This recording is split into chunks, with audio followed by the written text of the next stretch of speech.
আল্লাহ বলতেছে কোরআনের মধ্যে ইয়া আইয়ুহাল্লাযিনা আমানু আকিমুস সালাত ওয়া আতুজ যাকাত, হে আমানু সালাত কায়েম করো এবং যাকাত আদায় করো।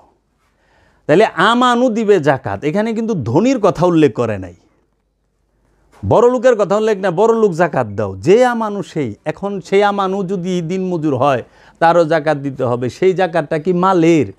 না, মালের যাকাত গরিব দিতে পারে না, দিন মজুর দিতে পারে না, কারণ নিজের পেটের ভাতই জুটে না। যে 500 টাকা রোজে কাম করে সে আবার যাকাত দিব কই থেকে? পেটের খাওয়ানি তো জোগায় পারে না।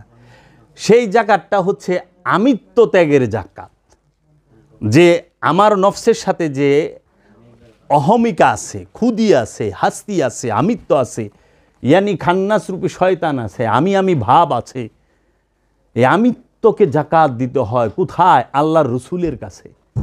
যে আল্লাহ বলছে তুমি যাকাত দাও, সে যাকাত কি? নিজের ইচ্ছাটাকে বিসর্জন দেওয়া। যে আল্লাহ আমি নিজের ইচ্ছায় চলুম না, আপনি আমাকে চালান। তাই আল্লাহর ওলিরা বইলা থাকেন, মেরি মাওলা তেরি মর্জি, যাহা চাহে ওহি রাখে, জৈসা চাহে ওইসাই রাখে। মেরি মাওলা, ও আমার মাওলা, তেরি মর্জি, তোমার ইচ্ছা, যাহা চাহে, যেখানে চাও ওহি রাখে, ওইখানেই রাখো। কিসি কো তাজে সুলতানি, কিসি কো দরবদর রাখে। কাহারে তুমি সুলতানি বাদশাহীর তাজ মুকুট পরায় দিছ। অনেকে আছে না, সয় সম্পদ সুখের মুকুট পরা রয়েছে। আবার কিসিকো কাউরে কাউরে রাখছ দরবদর, রাস্তায় রাস্তায়, রাস্তাঘাটে রয়েছে না। এমনও তো রাস্তাঘাটে থাকে সহায় সম্বলহীন, ঠোঙ্গা টানায় মানুষ থাকে না, আছে তো। আমরা ঢাকা শহরে দেখি সাঙ্গারের মধ্যে মানুষ ঘুমায়, আশরাফুল মাকলুকাত, মানুষ ঘুমায়। তাইলে বাবা যাকাত দিতে হবে কিসের? কাকে? আমানুকে। কখন যাকাত দেওয়ার উপযুক্ত হবেন? যখন আমানু হবেন।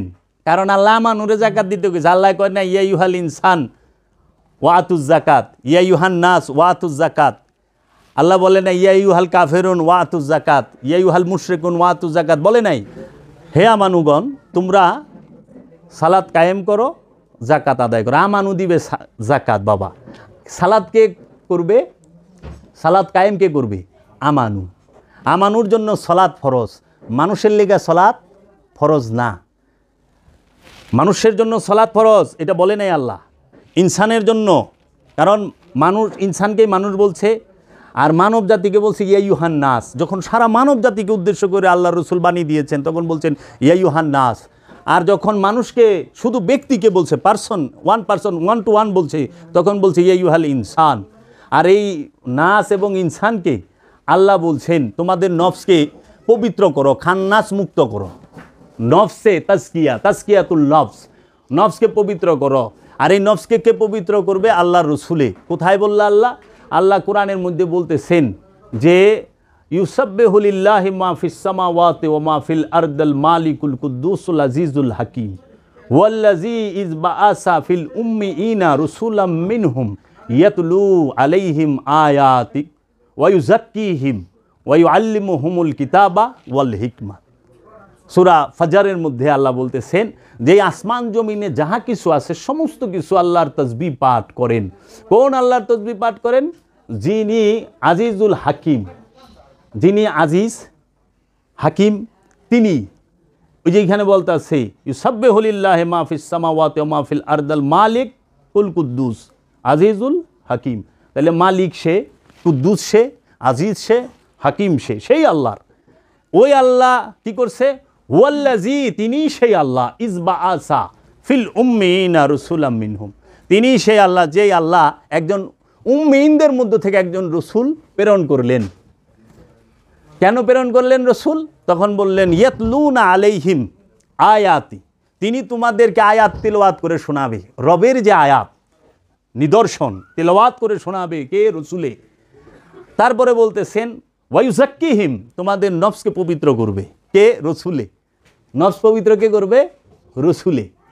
আচ্ছা, ওয়া ইউআল্লিমুহুমুল কিতাব, এবং তোমাদেরকে কিতাব শিক্ষা দিবেন, ওয়াল হিকমাত, এবং প্রজ্ঞার জ্ঞান, উইজডম দান করবেন, প্রজ্ঞার জ্ঞান দান করবেন, হিকমত দান করবেন কে? আল্লাহর রসুলে। এখন এই আল্লাহ রসুল যেভাবে করো বলে আল্লাহ রসুল যেভাবে বলে সেইভাবে চলা হইল আতাআত, মানে অনুসরণ করা, ইত্তেবা করা। আর রসুলের মতো করা এটা হলো বাগাবাত। রসুলের মতো করতে বলে নাই, রসুল যাহা করতে বলছে তাহা করতে বল, তাহা করো। রসুল যাহা করছে তাহা কইরো না, রসুল যেটা বলছে সেইটা করো। এজন্য রসুল যাহা করতে বলছে সেইটা করার নাম হচ্ছে আমানু, ইমানদার। আর রসুল যা করছে সেইটা করা হইল অনুকরণ, অনুসরণ না। অনুসরণ কাকে বলে? রসুল যাহা করছে, রসুল যাহা বলছে সেইটা করার নাম অনুসরণ, আর রসুল যাহা করছে তাহা করার নাম হচ্ছে অনুকরণ। এর জন্য রসুল কি বলছে? সালাত কায়েম করো। সালাত কায়েম করলে কি হবে? সালাত কায়েম করলে তোমার নফস পবিত্র হবে, খান্নাস রূপী শয়তান মুসলমান হবে।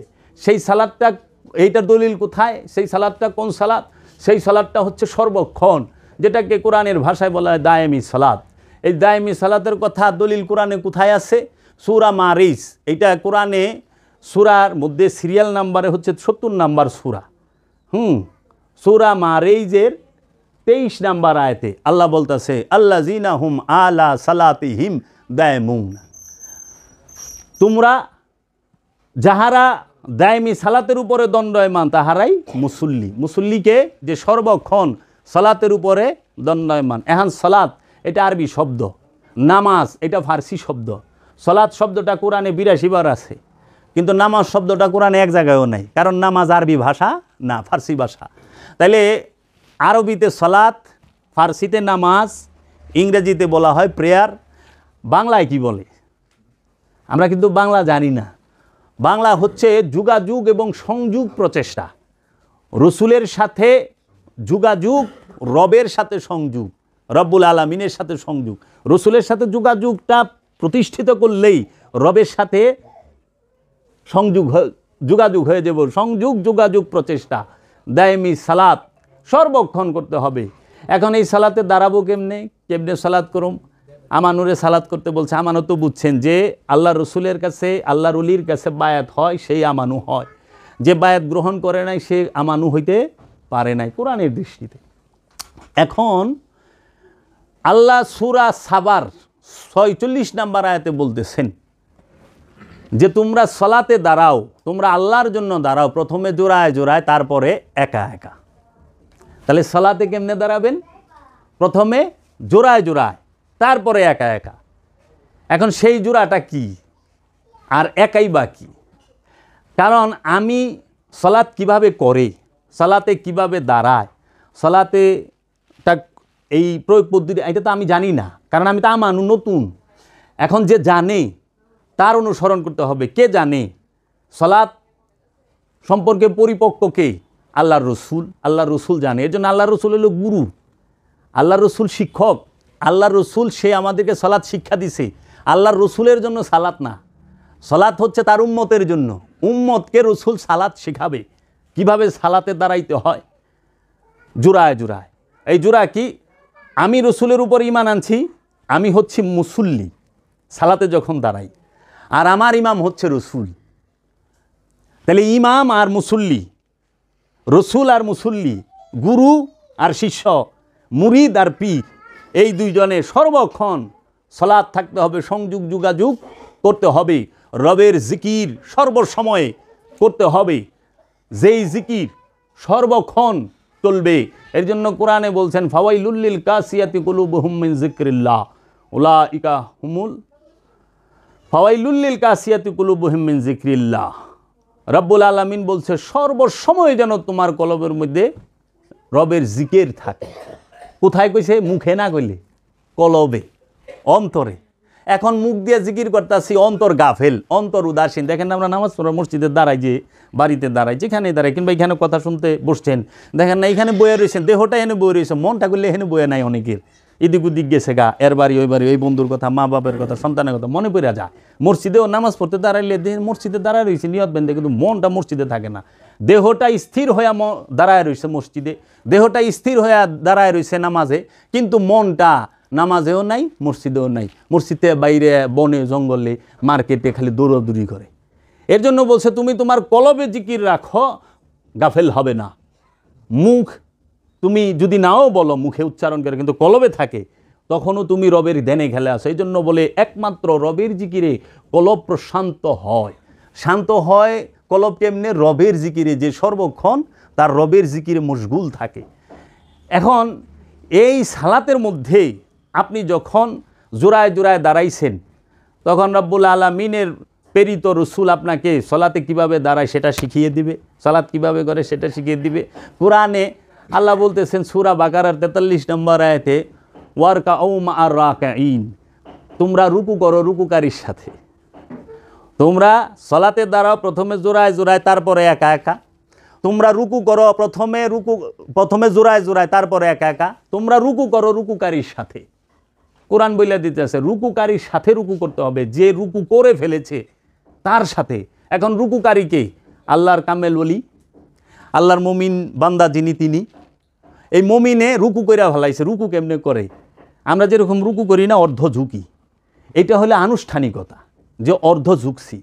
কিন্তু মূল হইল আমাদের আসল রুকু হইল রব্বুল আলামিন এবং রাহমাতুল লিল আলামিন এই জগতের বুকে আমাদেরকে যতগুলো হুকুম দিছে, আদেশ দিছে, সমস্ত হুকুমগুলো, সমস্ত আদেশ নির্দেশগুলোর প্রতি মনটাকে, প্রাণটাকে সম্পূর্ণরূপে ঝুঁকিয়ে দেওয়ার পরিপূর্ণ চেষ্টায়রত থাকা অবস্থাটাকে রুকু বলে। রুকু শব্দের অর্থই হলো সেজদার পূর্ব মুহূর্তকেই রুকু বলে। দেখেন না, সেজদার আগেই রুকু কইরা সেজদায় চলে যায়। মানে সেজদাকারী হওয়ার একটা সর্বশ্রেষ্ঠ ট্রেনিং এবং সর্বশ্রেষ্ঠ একটা কর্ম। দেখেন না, সেনাবাহিনী কিংবা পুলিশ বাহিনী, যদি সেনাবাহিনীতে কেউ যায়, কি করে? উত্তম সৈনিক হওয়ার জন্য আগে 1 বছর 2 বছর ট্রেনিং করায় না?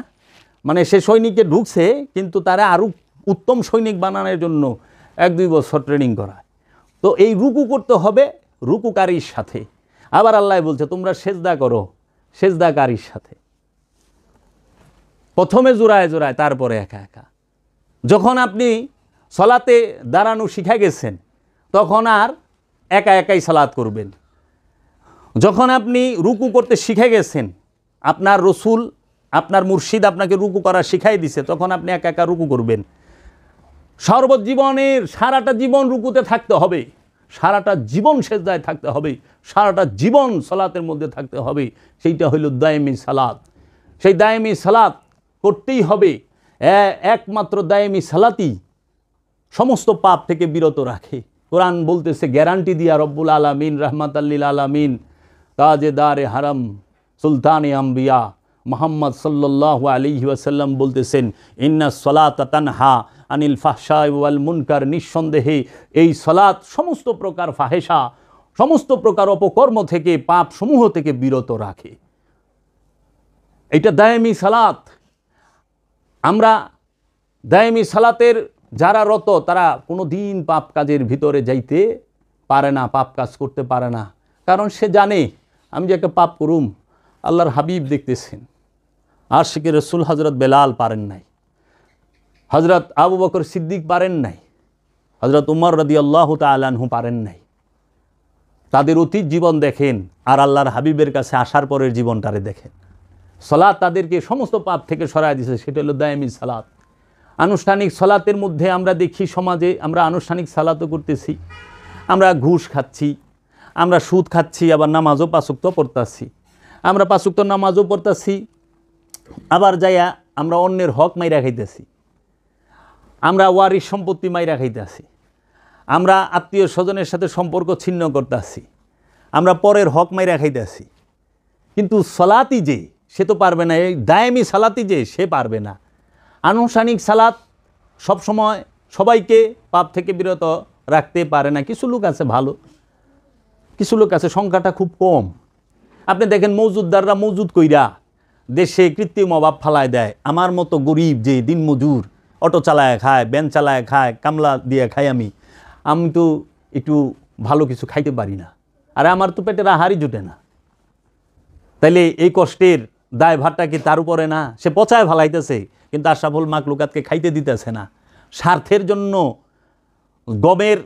গম বোঝাই জাহাজ ডুবাই দিই, স্বার্থের জন্য চাইল বোঝাই জাহাজ সমুদ্রে ডুবাই দিই, তেল বোঝাই জাহাজ সমুদ্রে ডুবাই দিই, স্বার্থের জন্য। কিন্তু একবার চিন্তা করে না যে আমার এর পিছনে আমি যে কত বড় সেবায় নিয়োজিত, আমার এই পিছনে কত মানুষের রেজেক রইছে, কত দরিদ্র মানুষ রয়েছে। এইভাবে যদি চিন্তা করতে, জন্য আল্লাহর হাবিব আসলে ইসলাম এবং মোহাম্মদ ইসলাম, দিন ইসলাম, আল্লাহর হাবিবের ইসলাম যে কত সুন্দর, এটা বলার অপেক্ষা রাখে না। বুঝছেন, আমরা তো ইসলামকে বুঝতে পারি না, আর আমাকে ইসলামকে বুঝায় না, আমাকে বুঝাইলে স্বার্থরে। আল্লাহর হাবিব বলছে সম্পদ জমা করা হারাম, সম্পদ জমা করো না, সম্পদ জমা করা হারাম। আল্লাহর হাবিব হজরত বেলালকে বলতেছিলেন, হজরত বেলাল রাদিয়াল্লাহু তাআলা আনহু 2 ঝুড়ি খেজুর জমা করছিল, 2 ঝুড়ি খেজুর জমা করছিল আগামী কালকে পরশুর জন্য। তখন আল্লাহর হাবিব যাইতেছিল, বলতেছে বেলাল এইগুলো কি? কই ইয়া রাসূলুল্লাহ খেজুর। কই কেন?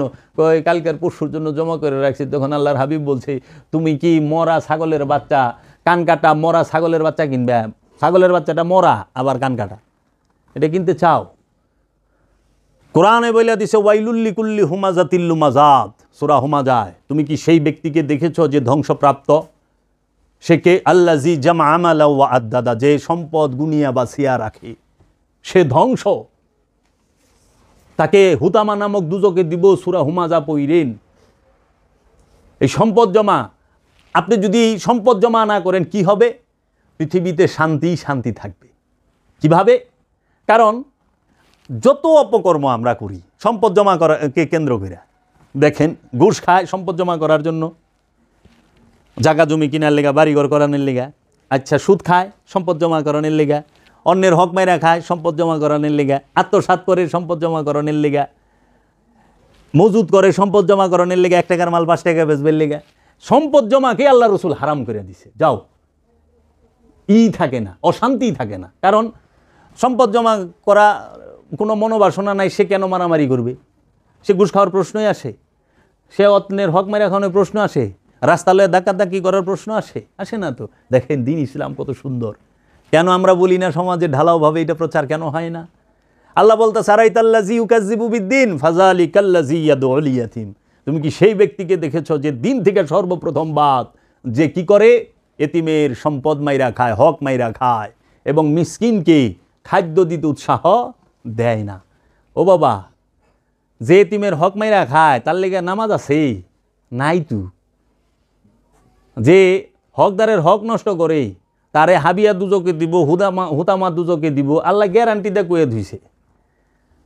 কাজেই এই আল্লাহর রসুলের দিনকে যদি আমরা বুঝতে পারি, আমরা আল্লাহ রসুলের দিনকে যদি বুঝতে সক্ষম হই, আমরা কিন্তু শুধরাইতে বাধ্য।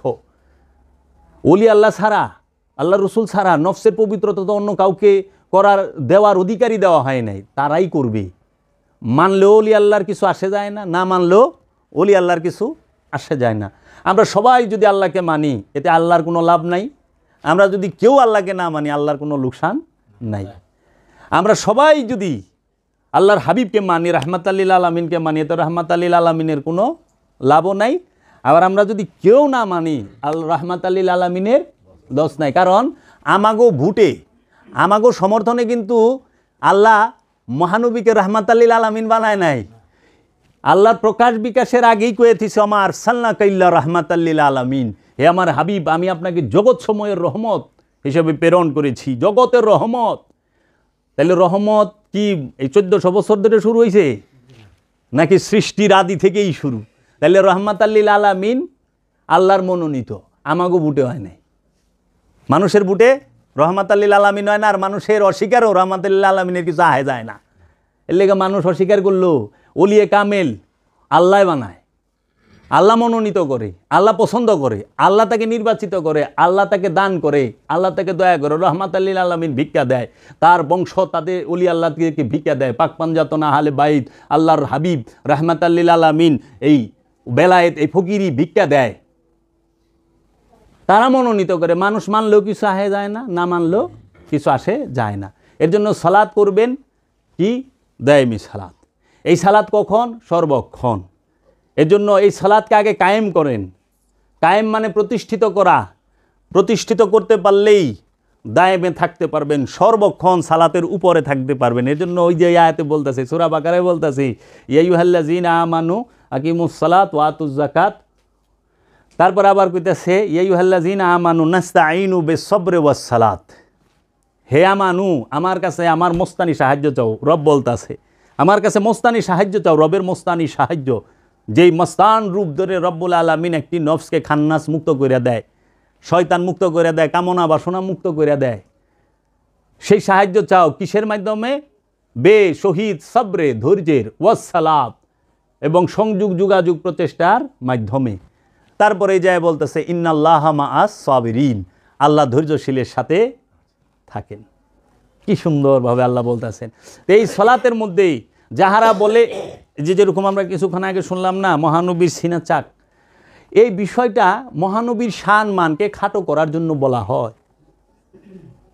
সরকার দু আলম আল্লাহর হাবিব রহমাতাল্লিল আলামিন, তিনি সমস্ত নবীর নবী, তিনি সমস্ত রসুলের রসুল, তিনি ইমামুল মুরসালিন, তিনি সৈয়দাতুল আম্বিয়া, আল্লাহর হাবিব। আল্লাহর হাবিব তার সিনা বলে জিব্রাইল ফেরেশতা, ফেরেশতায় বলে ঈশ্বর। আর আল্লাহর হাবিবের তাজাল্লি হয়ে পড়ব ফেরেশতায়।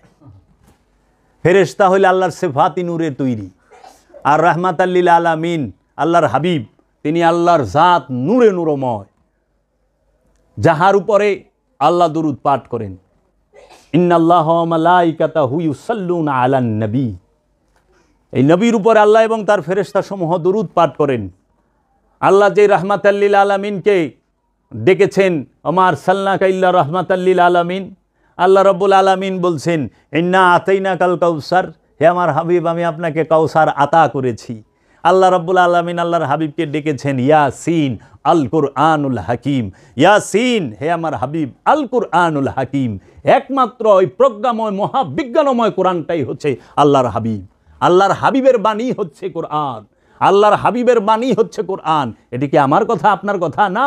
আল্লাহ কোরআনে কয়ে থুইছে 69 নম্বর সূরা 40 নম্বর আয়াতে, ইন্নাহু লা কাউলুন রাসূলিন করিম, নিশ্চয়ই এই কোরআন হচ্ছে সম্মানিত রসুলের বাণী। কি আল্লাহর হাবিবকে আল্লাহ শান মান দিয়েছেন। আল্লাহ বলতেছেন ইয়া আইয়ুহাল মুজাম্মিল, ইয়া আইয়ুহাল মুদাসসির, ওয়াদ্দুহা ওয়াল্লাইলি ইজা সাজা, মা ওয়াদ্দাআকা রাব্বুকা ওয়া মা ক্বালা। আল্লাহ ডাকতেছেন কিভাবে? আদবের সাথে। আবার বলতেছে মুহাম্মদ রসুল আল্লাহ, মুহাম্মদ রসুল আল্লাহ। আল্লাহ তাজিমের সাথে, ইজ্জতের সাথে, সম্মানের সাথে আল্লাহর হাবিব সরকার দু আলমের নাম নিয়েছেন। সেই আল্লাহর হাবিবের সিনা চাক। আবার বলল যে আল্লাহর হাবিবের রু বিমারি ছিল। আরে পাগল, রু কোরআনের রু কোনোদিন বেমার হয়? কোরআন রু কি কইছে? রু সম্পর্কে 21টা আয়াত আছে বাবা সারা কোরআনে। রু হইল স্বয়ং আল্লাহ রু রূপে থাকেন মানুষের সাহারগের নিকটে। এই রু যখন প্রকাশিত হয়, বিকশিত হয় পবিত্র নফসের নিকটে, তখনই সে রব রূপ ধারণ করেন। তখনই সেই নফস বলে ফেলে ওই রবের দিদার প্রাপ্ত হওয়ার পরে, আনাল হক, আমি সত্য, লাইসা ফি জুব্বাতি সিওয়া আল্লাহ তাআলা, এই জুব্বার ভিতরে আল্লাহ ছাড়া কিছুই নাই। আনা সুবহানি মা আজা মুশানি, আমি সুবহান, এই শান সমস্ত কিছু আমার। এটা ওই নফস বলে না, ওই রূপী রব বলতেছেন। আমরা দেখতেছি ওই মানুষরা বলতেছে, কিন্তু আমরা আমাদের নজরে দেখতেছি মানুষ কথা কইতেছে না। আরে মনসুরের শুলে তো সরাই দিছে রব্বুল আলামিন নিজে নিজে। আল্লাহর ওলিরা বলতেছেন তুমি মনে করো মনসুর বলছে আনাল হক। না না না, মনসুর ব্যক্তি মনসুর যখন রিয়াজত, সাধনা, মুরাকাবার, মুশাহেদায়, দায়মি সালাতের মাধ্যমে আপন নফস থেকে খান্নাস রূপী শয়তানকে মুসলমান করে ফেলেছেন, শয়তানকে তাড়িয়ে দিয়েছেন, সেই সময় সে এই পবিত্র নফস তাকায়া দেখে সে রব্বুল আলামিনের মহানূরের মাঝে ঝাঁপ দিছে, মহানূরের মাঝে ফানা হয়ে গেছে, বাঁকা হয়ে গেছে। তখন সে তাকায়া দেখে তার রব ছাড়া সে কিছুই দেখতে পাচ্ছে না, তার রব ছাড়া কিছুই দেখতে পাচ্ছে না। তখন সে বইলা ভালাইছে আনাল হক। আল্লাহ বলছে না, আইনা মা তুআল্লু ফাসাম্মা ওয়াজহুল্লাহ, তুমি যেই দিকে তাকাও আল্লাহ ছাড়া কিচ্ছু দেখবা না, আমি ছাড়া কিছু নাই তো। ওয়াহেদাহু লা শারীকা লাহু লা মাওজুদা ইল্লাল্লাহ, আমি আল্লাহ ওয়াহেদাহু, আমি এক, লা শারীকা লাহু, আমার শরীকের বাহিরে কিচ্ছু নাই, লা মাওজুদা ইল্লাল্লাহ, আল্লাহ ছাড়া কোনো কিছুর অস্তিত্ব নাই। কখন দেখবে সাধক, কখন এটার বুঝতে পারবে? আমরা তো সবই দেখি, আল্লাহরে দেখি না। সব দেখি, আল্লাহরে দেখেন আপনারা না? কেন দেখি না? আমাদের অন্তরের মধ্যে খান্নাস রূপী শয়তান আছে। এই খান্নাস রূপী শয়তানের পর্দার কারণে দেখা যায় না। এখন আপনি আমার বুক দেখেন, দেখতে পান? কেন পান না? কারণ বুকের উপরে একটা কাপড় আছে, গেঞ্জি আছে, পাঞ্জাবি, এটা খুলে ফেলাই বুক দেখে ফেলাইবেন।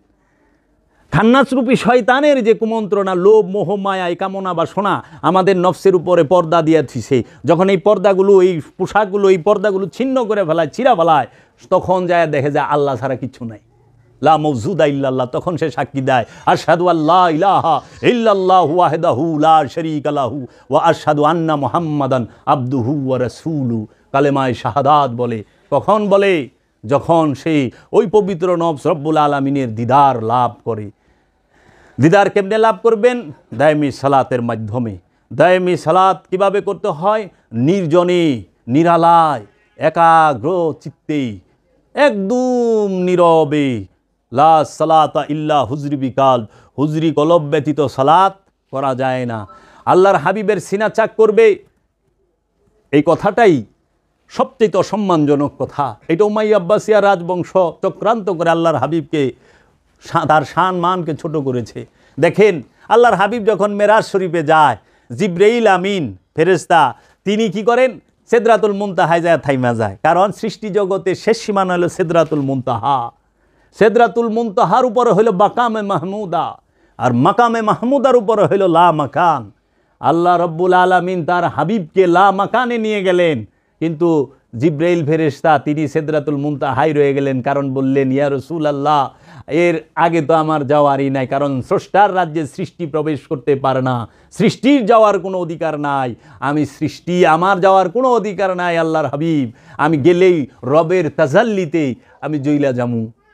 কারণ সেফাত আর জাত এক না, সেফাত আর জাত এক না। সেফাত গুণা বলি, জাত হচ্ছে মূল। আল্লাহর হাবিব মূল, জাত নূরে নূরময়। আল্লাহর হাবিবকে তাজিম করতে হবে। কোরআনের মধ্যে আল্লাহ সবচেয়ে বেশি যার জিকির করছে তিনি তো আল্লাহর হাবিব, রাহমাতাল লিল আলামিন। আল্লাহর হাবিবকে থুইয়া, আল্লাহর হাবিবের বংশ থুইয়া আমরা কোন আল্লাহর ইবাদত করুম, কোন আল্লাহরে ডাকুম? কারণ আল্লাহ সেইটাও তো শুনছে আল্লাহর হাবিবের থিকা। কোরআন, কোরআনুল করিম, কোরআনুল মাজিদ, কোরআনুল হাকিম, কোরআনুল মুবিন, এই চার নামে কোরআন ডাকছে। এই কোরআন বের হয়েছে কার থেকে? আল্লাহর রসুলের জবান থেকে। আমরা তো বই আকারে পড়ি, এই যে আমরা যে এখন মনে করেন এরকম বই আকারে, বাইন্ডিং আকারে পাইছি না কোরআন, কিন্তু আল্লাহর হাবিবের কাছে তো এরকম বাইন্ডিং আকারে আসে নাই। হজরত আবু বকর সিদ্দিক, হজরত উমর, হজরত উসমান তো এরকম বাইন্ডিং আকারে পান নাই আল্লাহর হাবিবের কাছ থেকে। মাওলা আলী আল্লাহর হাবিবের কাছ থেকে এরকম কোরআন পাইছে বাইন্ডিং করা? না, জবানই কোরআন পাইছে। তাহলে আল্লাহর হাবিবের জবানটাই কোরআন। আল্লাহর হাবিবের জবান মুবারকই হচ্ছে কোরআন। আল্লাহর হাবিবের জবান মুবারক কোরআন হইলে আল্লাহর হাবিব তিনি কি রব্বুল আলামিন থেকে আলাদা হইতে পারেন? কখনোই না। আল্লাহ আর আল্লাহর হাবিব দুইজনে একাকার হইয়া রয়েছে। আমরা, আল্লাহর রহস্যই তো মহানবী, আর মহানবী তো আল্লাহর রহস্য। কোরআনের রহস্যই মহানবী, মহানবীর জবানই হচ্ছে কোরআন, আবার এই কোরআনই হচ্ছে মহানবীর জবান। তাহলে রহস্যটা কোনখানে? এর জন্য আমার মুর্শিদ কালান্দার বাবা জাহাঙ্গীর বলেছেন, বাবা রে শুনো, মানুষ আল্লাহর রহস্য। সারা যাহা সে বিশ্ব ব্রহ্মাণ্ডে তাহা সে মানব ভাণ্ডে। এই মানুষ যে কত বড় রহস্য রবের, তুমি এই মানুষের বাহিরে আল্লাহ পাইবা না, এই মানুষের বাহিরে তুমি আল্লাহর রসুলও পাইবা না, এই মানুষের বাহিরে তুমি আল্লাহর কেতাবও পাইবা না, এই মানুষের বাহিরে তুমি আল্লাহর কোরআনও পাইবা না, তুমি এই মানুষের বাহিরে হাদিসও পাইবা না। জ্ঞান বুদ্ধি সব মানুষের ভেতরে। আবার দেখো, এই মানুষের ভিতরে তুমি শয়তান পাইবে, কারণ শয়তানও মানুষের রহস্য, মানুষও শয়তানের রহস্য। মানুষ সে শয়তান সে সমস্ত কর্ম মানুষের দ্বারাও করে, আবার রবের কর্ম মানুষের দ্বারাই হচ্ছে। মানুষ হচ্ছে সবচেয়ে রহস্যময়। আমাদের খোঁজ কি? এত কথার মূল কি? একটা জিনিস আমি খুঁজি, আপনারা খোঁজেন, সবাই খোঁজে, যারা সাধক মনা, যারা মুসল্লি, যারা ইমানদার, তারা কি যে আজকে যদি মরিয়া যায় এই দেহটার থেকে কি যেন আলাদা হয়ে যায়, কি যেন বন্ধ হয়ে যায়, এই দেহটার নাম লাশ হয়ে যায়। আবার যে চইলা যায় তারে দেখতেও পাই না, তারে ধরতে পারি না, ছুঁইতে পারি না, বলতেও পারি না কে গেল। তাহলে কিছু কোনো একটা রহস্য তো এখানে আছে। যে খায়, যে ঘুমায়, যে দেখে, যে শোনে, যে বলে, যে অনুভব করে, তাহলে সে কে? সে তো অবশ্যই একটা বিরাট রহস্য। সে যদি এই দেহ থেকে আলাদা হয়ে যায়, এই দেহটাকে লাশ বলে, একটা গর্ত খুঁজা কবর দেয়, কিন্তু এই দেহটা মধ্যে এই যে খায়, যে যে খায়, যে দেখে, যে শুনে, যে বলে, যে নিঃশ্বাস নেয় ছাড়ে, সে যতক্ষণ থাকে এই দেহটা যদি অনেক অসুস্থ হয় তাও তো সিঙ্গাপুর নেয়, থাইল্যান্ড নেয়, ইংল্যান্ড নেয় না? নেয় তো। কিন্তু মরা লাস্টারে যখনই এই দেহের থেকে সে বাইরে যায়, দেখা বন্ধ করে দেয়, শোনা বন্ধ করে দেয়, বলা বন্ধ করে দেয়, তখন কিন্তু সে এই লাস্টারে লয়ে ইংল্যান্ডও যায় না, সিঙ্গাপুরেও যায় না, ঢাকা মেডিকেলে যায় না যে একটু কিছু করেন, এর দেহে না পারেন নাকি? তা কিন্তু না, শৌচালয় গুরুস্থানে, আর ইমন গুরুস্থানে যে কেউই থাকে না, কি একটা একা ফালায় থুই আইব। এই বাইসা থাকতে, একা থাকতে সবাই ডরায়, কিন্তু যখন লাশ হয়ে যায় তখন একা থাকতে কেউ ডরায় না।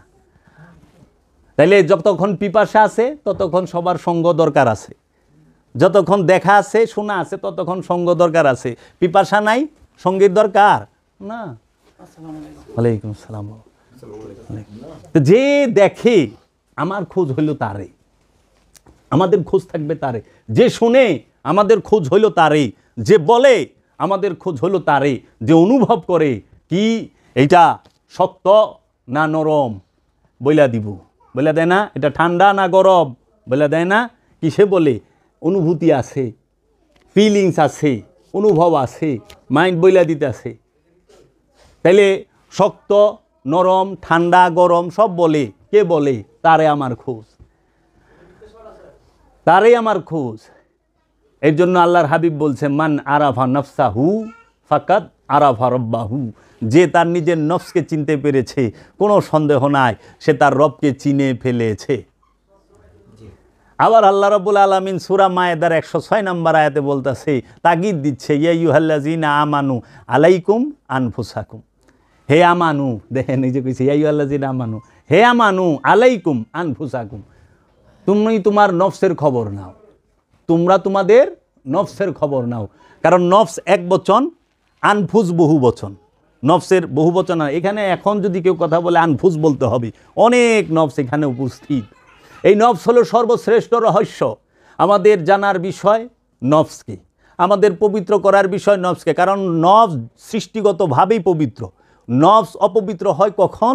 যখন নফসের সাথে খান্নাসরূপী শয়তান মিলেমিশে একাকার হয়ে যায়, কামনা বাসনা মিলামিশে একাকার হয়ে যায়, তখন নফস হয় অপবিত্র। আর এই নফস সে কি করে?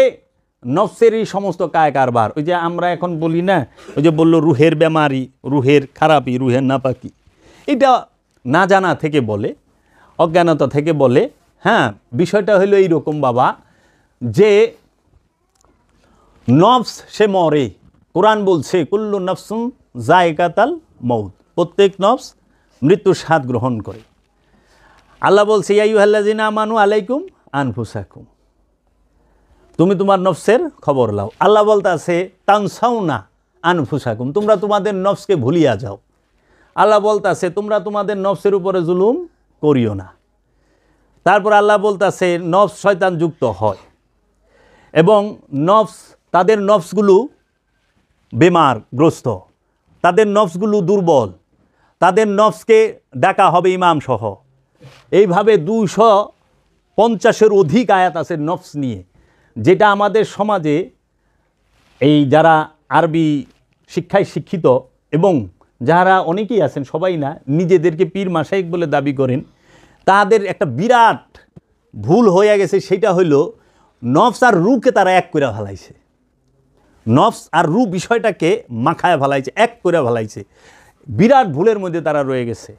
সেটা কি হয়েছে? নফসকে প্রকাশই করতে পারে নাই, নফস সম্পর্কে বুঝেই নাই, নফসের রু বানায় দিছে।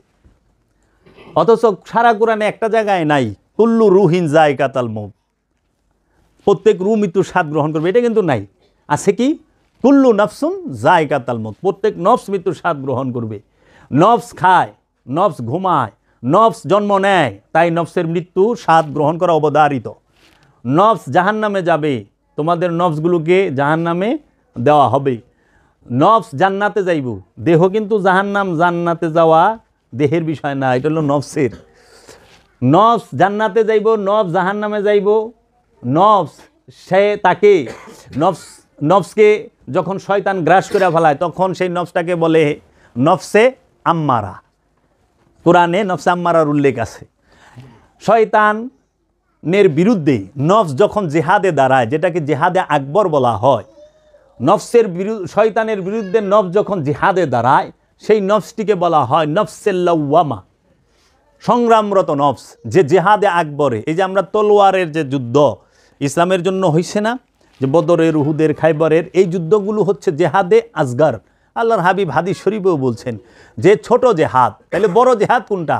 বড় জেহাদ হচ্ছে নফস খান্নাস রূপী শয়তানের বিরুদ্ধে যখন জেহাদে দাঁড়ায়। শয়তানের বিরুদ্ধে জেহাদ করাটাই হচ্ছে জেহাদে আকবর, শয়তান মুক্ত হওয়ার।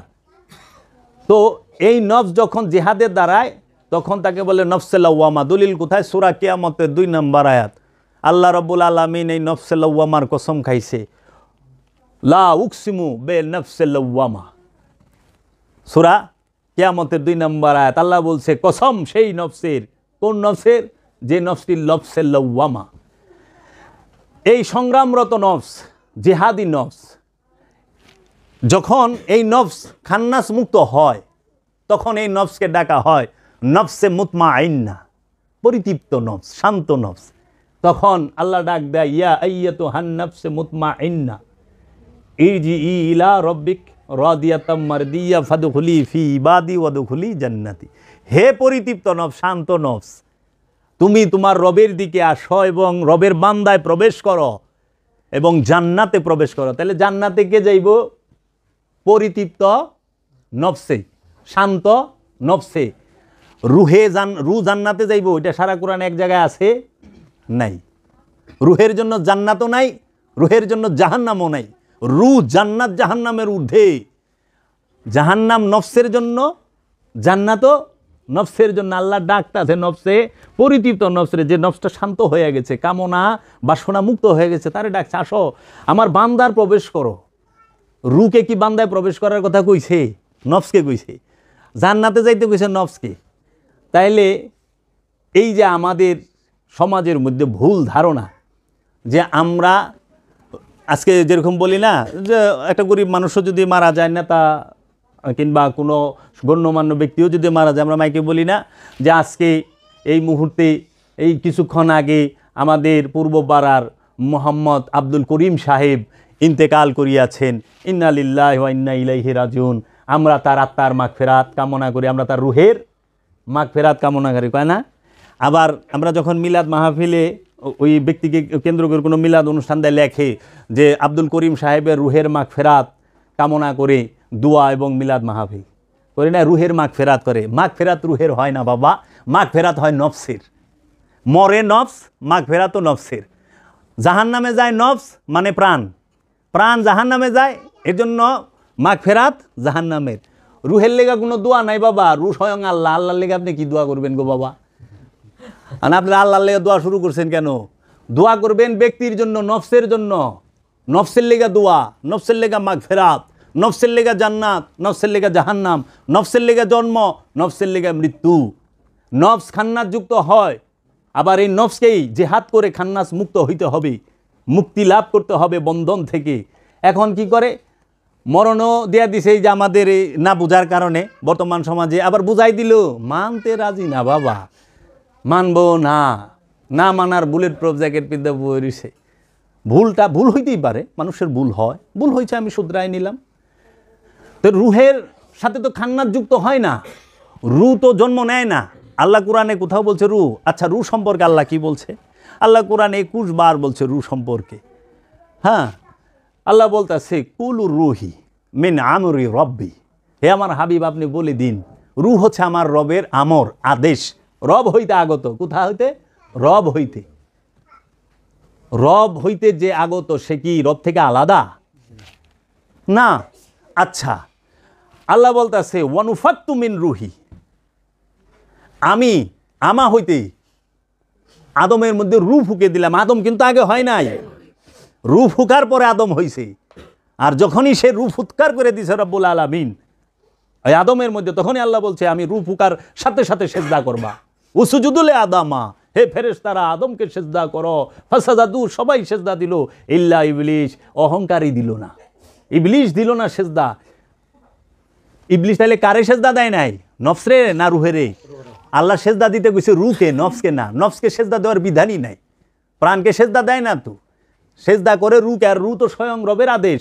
রব আল্লাহ রব্বুল আলামিন বীজ রূপে, সুপ্ত রূপে, গুপ্ত রূপে, অপ্রকাশিত রূপে যখন এই মানুষের নফসের নিকটে থাকে, এবং এই মানুষের নফসের নিকটে রু থাকে দেখেই মানুষ আশরাফুল মাকলুকাত, সৃষ্টি শ্রেষ্ঠ। এই এক কারণে যার কোনো জীবের,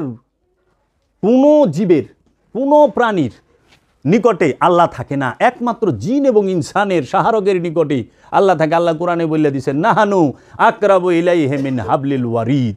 নাহানু আমরা, আনা মানে আমি, নাহানু মানে আমরা। একটু পানি দেন বাবা। আমরা, আল্লাহ কোরআনে 3 ধরনের ব্যবহার করছেন, এক বচন, 2 বচন, বহু বচন। এক বচন কা, 2 বচন কুমা, 3 বচন কুম। কা কুমা কুম, ইন্নি, ইন্না, হ্যাঁ, এইভাবে ব্যবহার করছে। তা আল্লাহ রু রূপে আমাদের নফসের নিকটে থাকে। আল্লাহ বলতেছেন যে আমি রু নিক্ষেপ করি যাকে খুশি তাকে। রু কি হয়? নিক্ষেপ হয়। রু কিন্তু সৃষ্টি হয় না। আল্লাহ কিন্তু সারা কোরআনে কোথাও বলেন আমি রু সৃষ্টি করেছি।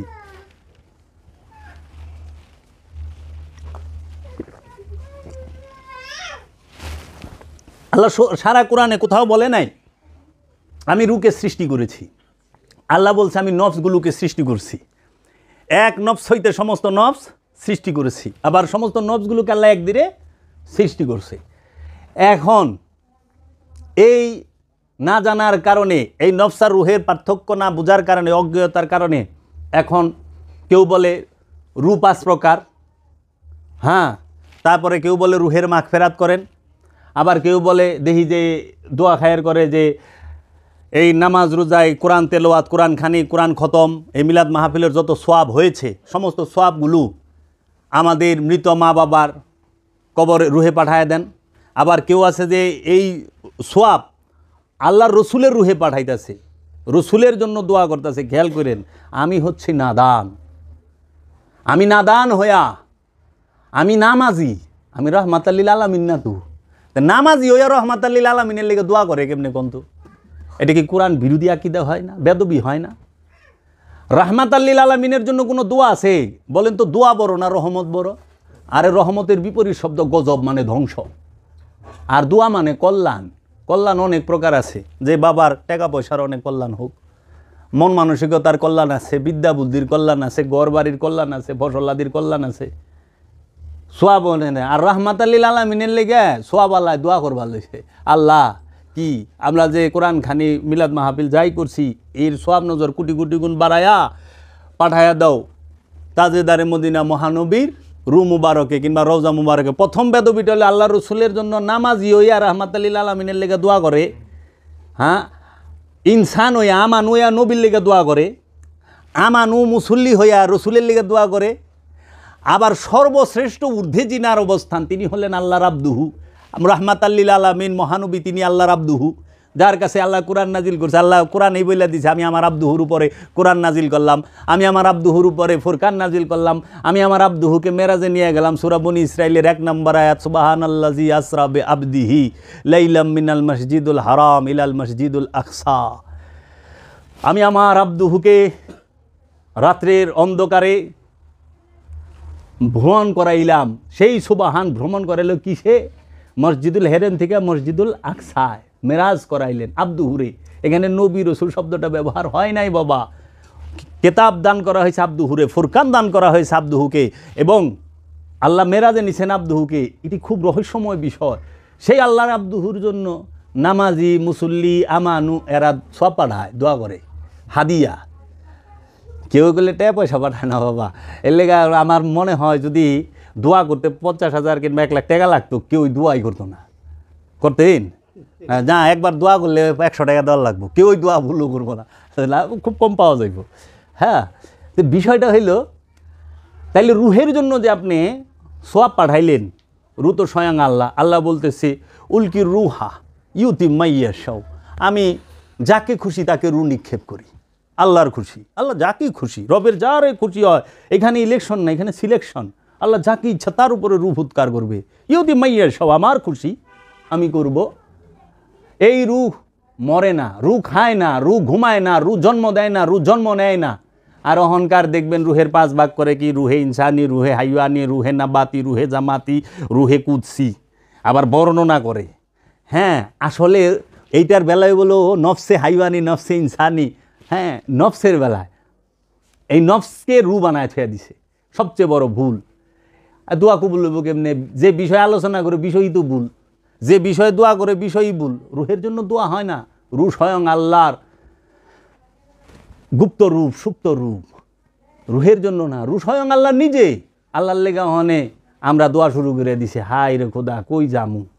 আচ্ছা দেখেন, তানাজ্জালুল মালাইকাতি ওয়ার রূহ, সূরা কদর, তানাজ্জালু আমরা নাজিল করি, মালাইকাতি সকল ফেরেশতাদেরকে, ওয়া এবং রূহ, এবং রূহকে। তা রূহ কি হয়? নাজিল হয়। রূহকে সৃষ্টি করা হয় কোরআনে নাই, রূহ কি হয়? নাজিল করা হয়। উলকি রুহা মিন আমরি রব্বি, উলকি রুহা ইউতি মাইয়া সাও, আমরা রু নিক্ষেপ করি, রু নাজিল করি। আবার কইতাছে যে কি, রু রবের আদেশ। এরকমভাবে 21টা আয়াত আছে বাবা।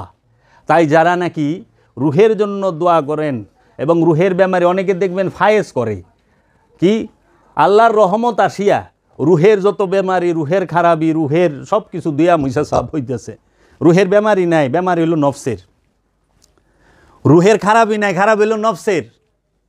রুহের মৃত্যু নাই, এর লেগা রুহের কবর নাই। কবর হয় নফসের, মাটির গর্ত সেটা হয় দেহের কবর। আর এই দেহ নামক যে দেহ ভাণ্ড, এটা হইল নফসের কবর। এই দেহে যতদিন নফস থাকে, প্রাণ থাকে, ওই নফসটার জন্য এই দেহটা কবর। আর এই দেহটা যখন, দেহটার থেকে নফসটা চলে যায়, বের হয়ে যায়, আলাদা হয়ে যায়, তখন এই দেহটারে দিয়ে মাটিতে গর্ত করে 3.5 হাত বা 2.5 হাত বা 1.5 হাত করি না, ওইটা হয়ে যায় এই লাশের কবর। এর জন্য কবর হয় নফসের আর লাশের, রুহের কোনো কবর নাই। রুহের কোনো ধ্বংস নাই, রুহের কোনো পাপ নাই, রুহের কোনো খারাপি নাই। আর এই না বুঝার কারণে হেরা রুহেরে সিনা চাক কইরা বাইর কইরা আবার কি আবে জমজম কূপের পানি দিয়া ধুইয়া বলে পবিত্র করছে। নাউজুবিল্লাহ মিন যালিক। আল্লাহর হাবিবের সিনায় হাত লাগাইব, ওই তাজাল্লি হয়ে পারবো কেউ? যাকে কি বলছে, লাওয়ানজালনা হাযাল কুরআন আলা জাবালিল্লাহ রাআইতাহু, আমি যদি এই কোরআনকে নাজিল করতাম পাহাড়ের উপরে, পাহাড়কে দেখিতে পাইতা সেই ভয়ে ছিন্ন ভিন্ন টুকরো টুকরো হয়ে গেছে। পাহাড় হয় পাথর দিয়া, মাটি দিয়া পাহাড় হয় না, মাটির যেটা ওইটা হলো টিলা, পাহাড় হয় পাথরের। আর সেই কোরআনকে রব্বুল আলামিন নাজিল করলেন আল্লাহর হাবিবের কলবে, আলা কালবিকা, আমরা আপনার কলবে, তানজিলুম মির রাব্বিকুম, আপনার রবের তরফ হইতে কোরআন নাজিল করা হইল আপনার কলবের মধ্যে।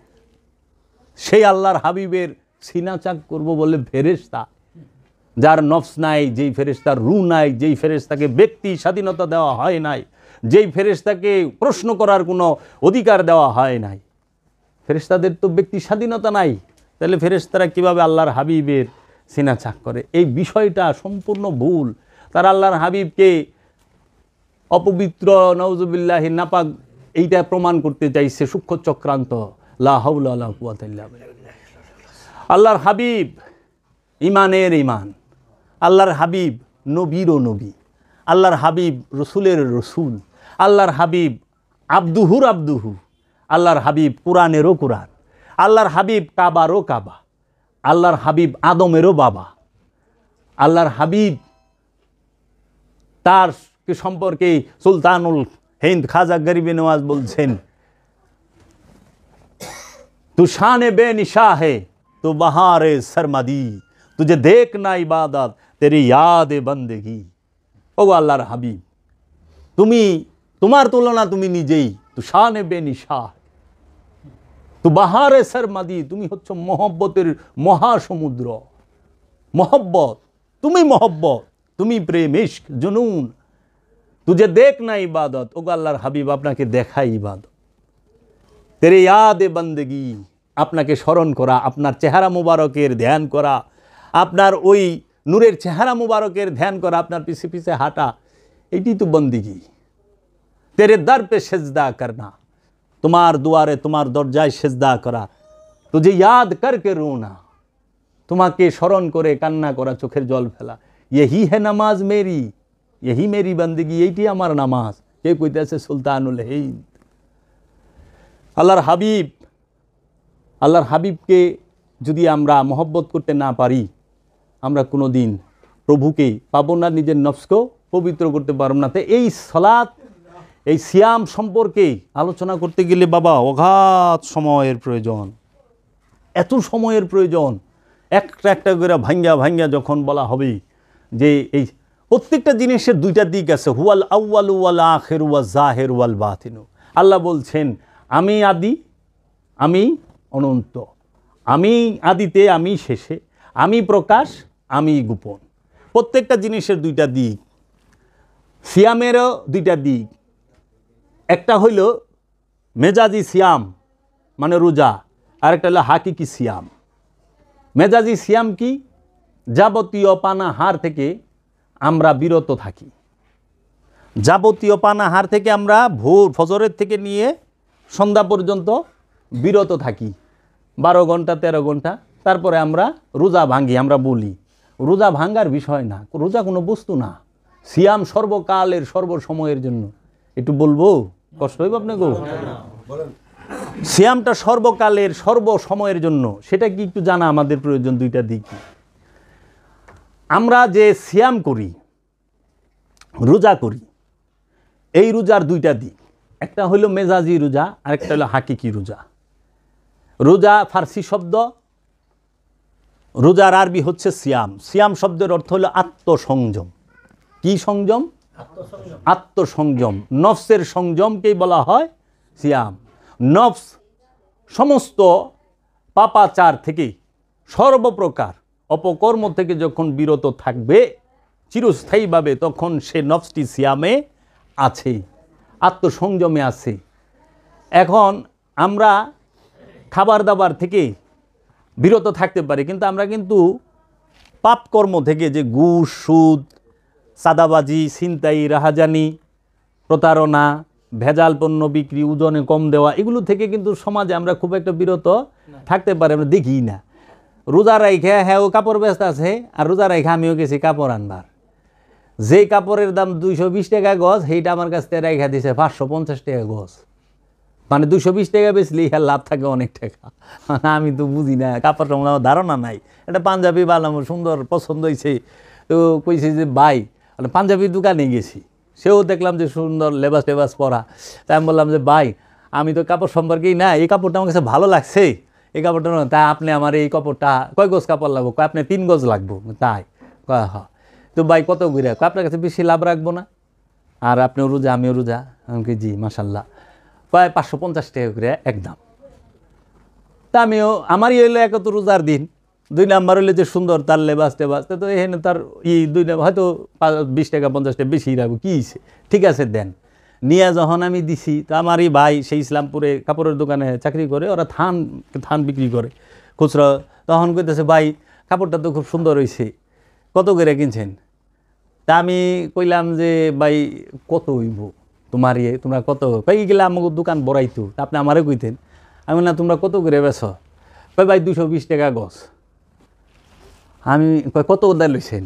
আমি না এই যে এইরকমই, আমি যদি আমি এইরকমই। হ্যাঁ হ্যাঁ, কয় কি আমি যে কি মাইটটা খাইছি, আল্লাহ রে আল্লাহ। তা আমি কই কি 220 টাকা যে বেছ, লাভ থাকে না এর মধ্যে? হ্যাঁ লাভ নিয়েই তো আমরা বিক্রি করি, খুচরা না। কি মাইটটা দিছে? তো এরকম মাইট তো সবাই খাইতেছে মার্কেটে যায়, এইটা তো হইতে পারে না। তা তো সে রোজা না, সে না খায়া রইছে। এখন আহেন রোজা কি, রোজার বিষয়টা কি? এখন বেজাল ফুরুলি ব্যস্ত আছে, বেজাল খেজুর ব্যস্ত আছে। হাজি সাহেব চকবাজারে বড় বড় ব্যবসায়ী, সাদা পাঞ্জাবি, সাদা টুপি, সাদা লুঙ্গি, সব সাদা, খালি আর ভিতরটাই কালা। হ্যাঁ, বেজাল খেজুর, ডেট ওভার খেজুর, সব বেজবাল লইছে, দুধ না রাখা রোজা, 5 ওয়াক্ত নামাজও পড়তেছে, রোজা রাখতেছে। ভেজাল দিয়ে তো আমরা ভরপুর। আমরা প্রত্যেককে ভেজাল খাওয়াই। আমরা একজনের আরেকজনের মারি। ফল আলায় হ্যাঁ বীজ দেয় দেখে ফল খায় না, কিন্তু হ্যাঁ তো মাছ খায়।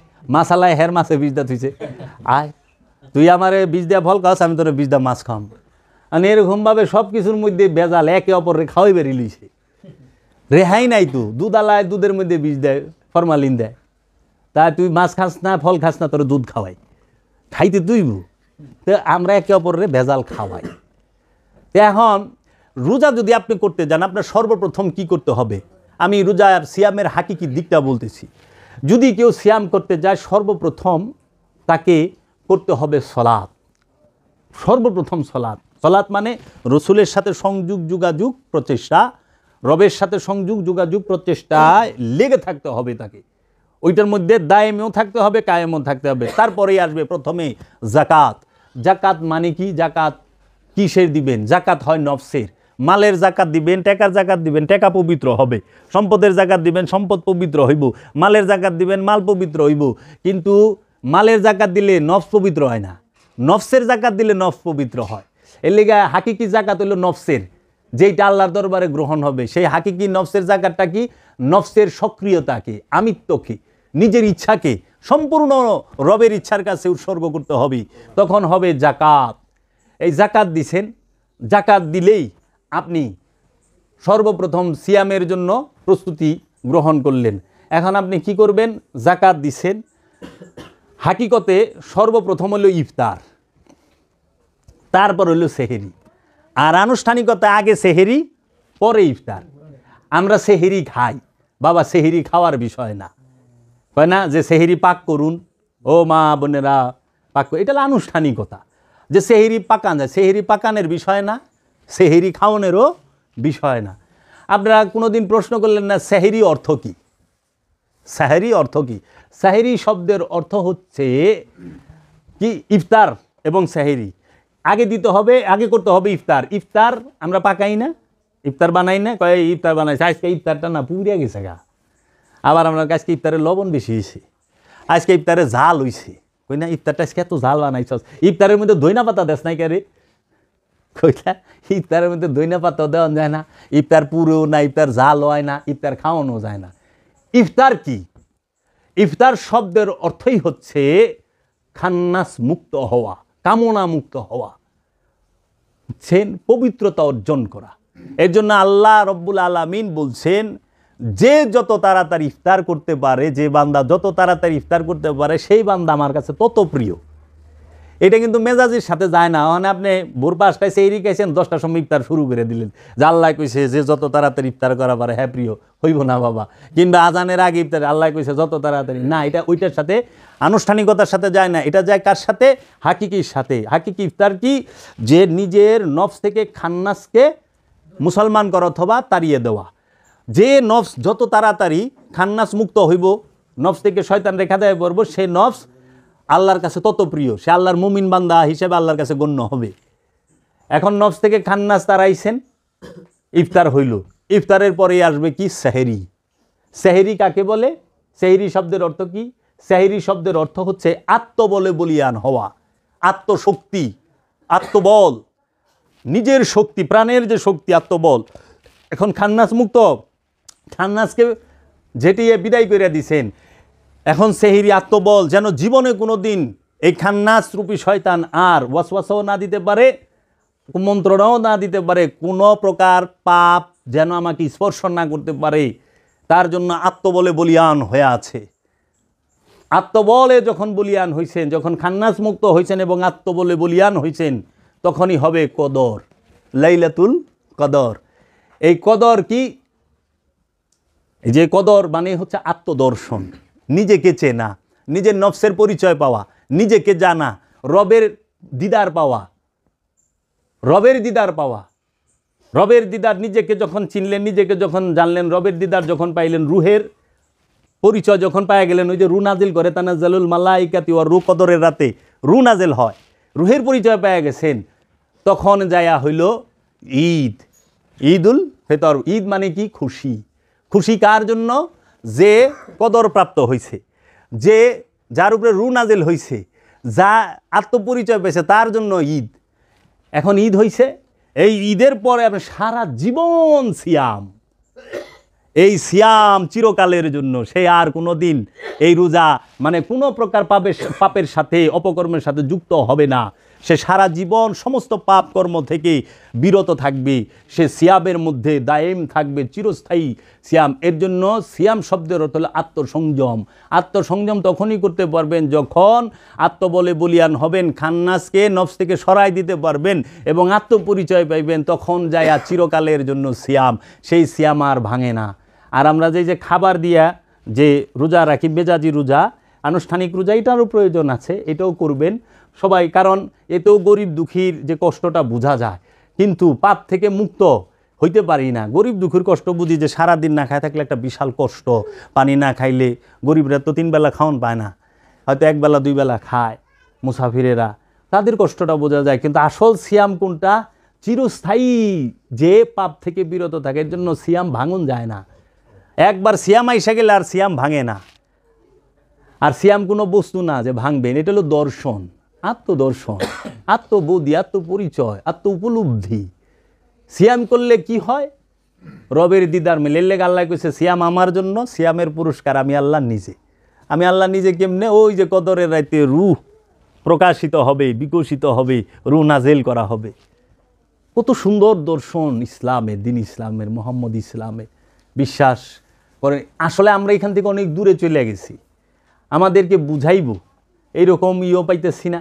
আর যেই বুঝায়, ওই যে দেখা যাচ্ছে দলগত বুঝানি, পার্টি। কিন্তু একটা যে নিরপেক্ষ সত্য কথাটা, সার্বজনীন কথাটা বলবে, সেটা না। কোরআন, আল্লাহ সার্বজনীন, আল্লাহ সবার জন্য রহমান। আল্লাহ তো খালি মুসলমানের লেগা রহমান না, সবার জন্য রহমান। রহমান মানেই সবার জন্য দয়ালু। আল্লাহ তিনি সার্বজনীন। আল্লাহর বাণী আল কোরআন, সেটাও সার্বজনীন। রসুল সার্বজনীন, রসুলের বাণীও সার্বজনীন। এবং রবের যত সৃষ্টি আছে, শুধু জিন আর ইনসান বাদে, সবই সার্বজনীন, সবই সার্বজনীন। খালি জিন আর ইনসান সার্বজনীন হইবার পারে না, এর মধ্যে দলাদলি আছে। নাহলে আপনি দেখেন সূর্য সবাই আলো দেয়, সূর্য তো কেউ কম বেশি দেয় না। যে এই হিন্দুর ক্ষেত ধান খানে খারা আলো তাপ দিয়া পুরা দে, মুসলমানেরটাও দিক দে, তা তো না। হিন্দু মুসলমানের সূর্যের তাপে, আচ্ছা ফুলের গ্রান সার্বজনীন, মানে ফুলের কাছে যাইবেন, মানে হিন্দু আইলে গ্রান তার বন্ধ করা পারে না, মুসলমান আইলে একটু বাড়াই দিই, তা তো না। সে সার্বজনীন, সবাই রে দেয়। এই গরু বাছুর বেড়া বকরি দেখেন, সবার বাড়িতে গরু বাছুর আছে। হিন্দুর বাড়িতে গেলে দুধ বেশি দিব, মুসলমানের বাড়িতে গেলে দুধ কম দিব, তা তো না। ও সার্বজনীন বিষয়, কারণ তৌহিদ রাজ্যে থাকে। মুরগ মুরগি, হাঁস ভেড়া বকরি সব এরা সার্বজনীনভাবে সেবা করতেছে সমগ্র এই মানব জাতির, সমগ্র সৃষ্টির। শুধু আমরাই দলাদলি, তুই শিয়া, তুই ওহাবি, তুই বাটালবি, তুই সুন্নি, তুই বেরলবি, তুই হানাফি, তুই সাফি, তুই সালাফি, তুই কাফের, তুই মুশরিক, তুই আশ্চর্যের বিষয় বাবা। এই যে ফেরকা করতে করতে আমরা আজকে কত দলে বিভক্ত হয়েছি। এই যে আল্লাহর ওলিরা কয় আল্লাহর ওলির কাছে সবাই বসতে পারে, শুধু ফেরকা বয়া পারে না। ফেরকার জায়গা আল্লাহর ওলির কাছে নাই। আল্লাহর ওলির কাছে আপনি ভালো মন্দ সবার জায়গা আছে। আল্লাহর ওলির দরবারে ভালো মন্দ সবাই যায়। আল্লাহর ওলির দরবারে বিভিন্ন ধর্ম, সকল জাতি ধর্ম বর্ণ নির্বিশেষে সব মানুষ যাইতে পারে। এনে কোনো দল শুধু ফের কাজে এটা বয়ে পারবো না। দলাদলি আল্লাহর ওলি যে কামেল ওলি, তার দরবারে নাই। যান আপনি আজমিরে, খাজা গরিবে নেওয়াজের দরবারে, যান বাগদাদে, দলাদলি নাই। যান নিজামুদ্দিন আউলিয়ার দরবারে, দলাদলি নাই। আর আমরা যারা নাকি মনে করেন আরবি পইরা শুই না, মাদ্রাসা বড় বড় ডিগ্রি লইছি, আলেমুল্লামা হইছি, আমরা কি করি জানেন? আমরা সবাই রেখা দেয় দিই, খালি ফেরকারে বইবার দিই। আমার কাছে, আমার মৌলবী মুন্সির কাছে কি ফেরকা বইয়া পারে, অন্য সবাই বইয়া পারে না। দেখেন আমার ফেরকার লোক, আপনি শুননি ভাই, সামনে বসেন। ওহাবি, তুই তো জাহান নামি, তুই এই তুই খারি জাহান নামি। আচ্ছা ওহাবির কাছে যাইবেন, হ্যাঁ ওহাবি ভাই, ওহাবি, হ্যাঁ সামনে বসেন। তুই শুননি, এই যে মুশরিকের আইছে, মাজার পূজারি আইছে, এরকম বকবো। এটা তো হইতে পারে না। এটা কেন? সার্বজনীনই হইতে পারলাম না। অনেক মসজিদও বানায় লইছি, সুন্নি মসজিদ, ওহাবি মসজিদ, সালাফি মসজিদ, মাদ্রাসারও বানায় লইছি। কি কম, এগুলো তো সার্বজনীন স্থান। এই আমরা যখন এগুলোর থেকে বের হইতে না পারলে আত্মশুদ্ধি সম্ভব না, তো ইসলামের সৌন্দর্য প্রকাশ এবং বিকাশ হবে না। তো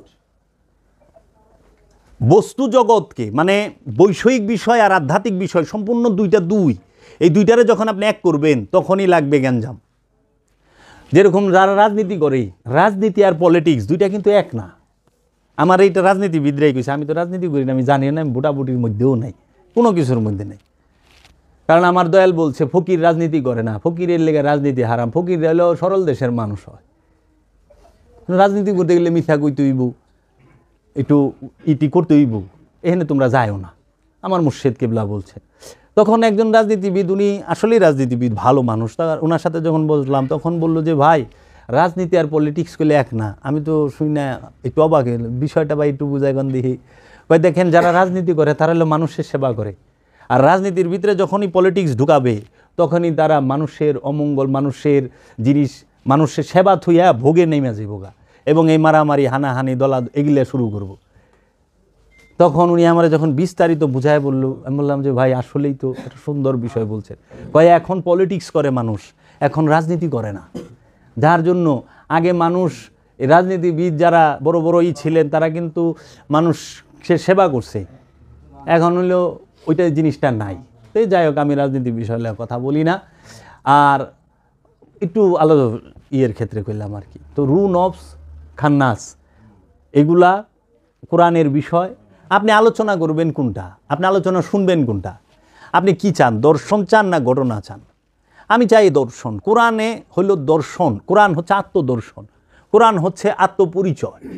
আত্মপরিচয় দিবে কোরআন, আত্মদর্শন দিবে কোরআন। নিজেকে জানা, নিজেকে চেনার পরিচয় দেয় আল কোরআন, নিজেকে জানার শিক্ষা দেয় আল কোরআন, নিজেকে বোঝার পরিচয় দেয়, শিক্ষা দেয় আল কোরআন।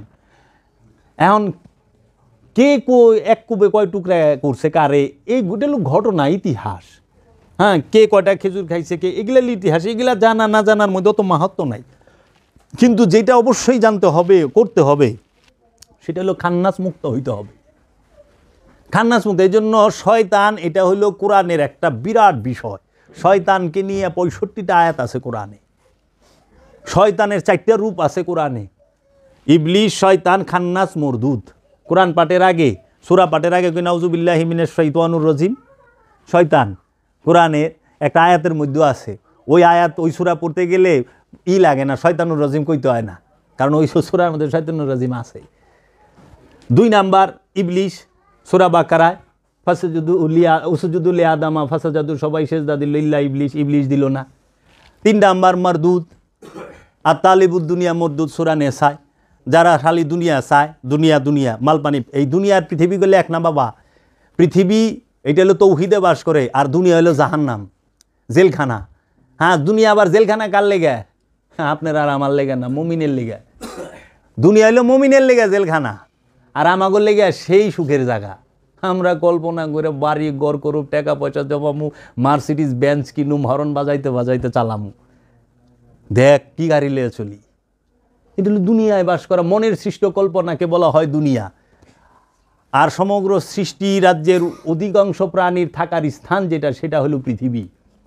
এর লেগে পৃথিবী তৌহিদে বাস করে, আর দুনিয়া তৌহিদে বাস করে না। এই জন্য দুনিয়ায় থাকা হারাম, দুনিয়া ত্যাগ করতে গেছে। এই রহস্যটা বুঝতে পারি না আমরা, এগুলো তো রহস্যপূর্ণ বিষয়। দুনিয়াটা কোরআনের বিষয়, পৃথিবীটা কোরআনের বিষয়। আবার এই শয়তান সম্পর্কে, শয়তান যে আছে, যে এই আপনার ইবলিস, খান্নাস, তাহলে খান্নাস রূপটা বলি নাই, খান্নাসটা হলো সূরা নাস, মিন শাররিল ওয়াসওয়াসিল খান্নাস। আবার এই খান্নাসের 100%, শয়তানের 100%, ইবলিসের 100%, মরদুদের 100%, টোটাল মিলে 400% হয় না? এই 400% যুক্ত হইয়া যিনি পয়দা হন তাহাকে বলা হয় কোরআনের ভাষায় খবিশ। যে কই না, খবিশ। শয়তানের, ইবলিসের, খান্নাসের, মরদুদের 400% যুক্ত হইয়া এই খবিশ যে এলাকায় থাকে, ওই এলাকায় আর কিছু লাগে না, একাই যথেষ্ট। এক খবিশেই জ্বালা হেলাই দিবে এলাকা।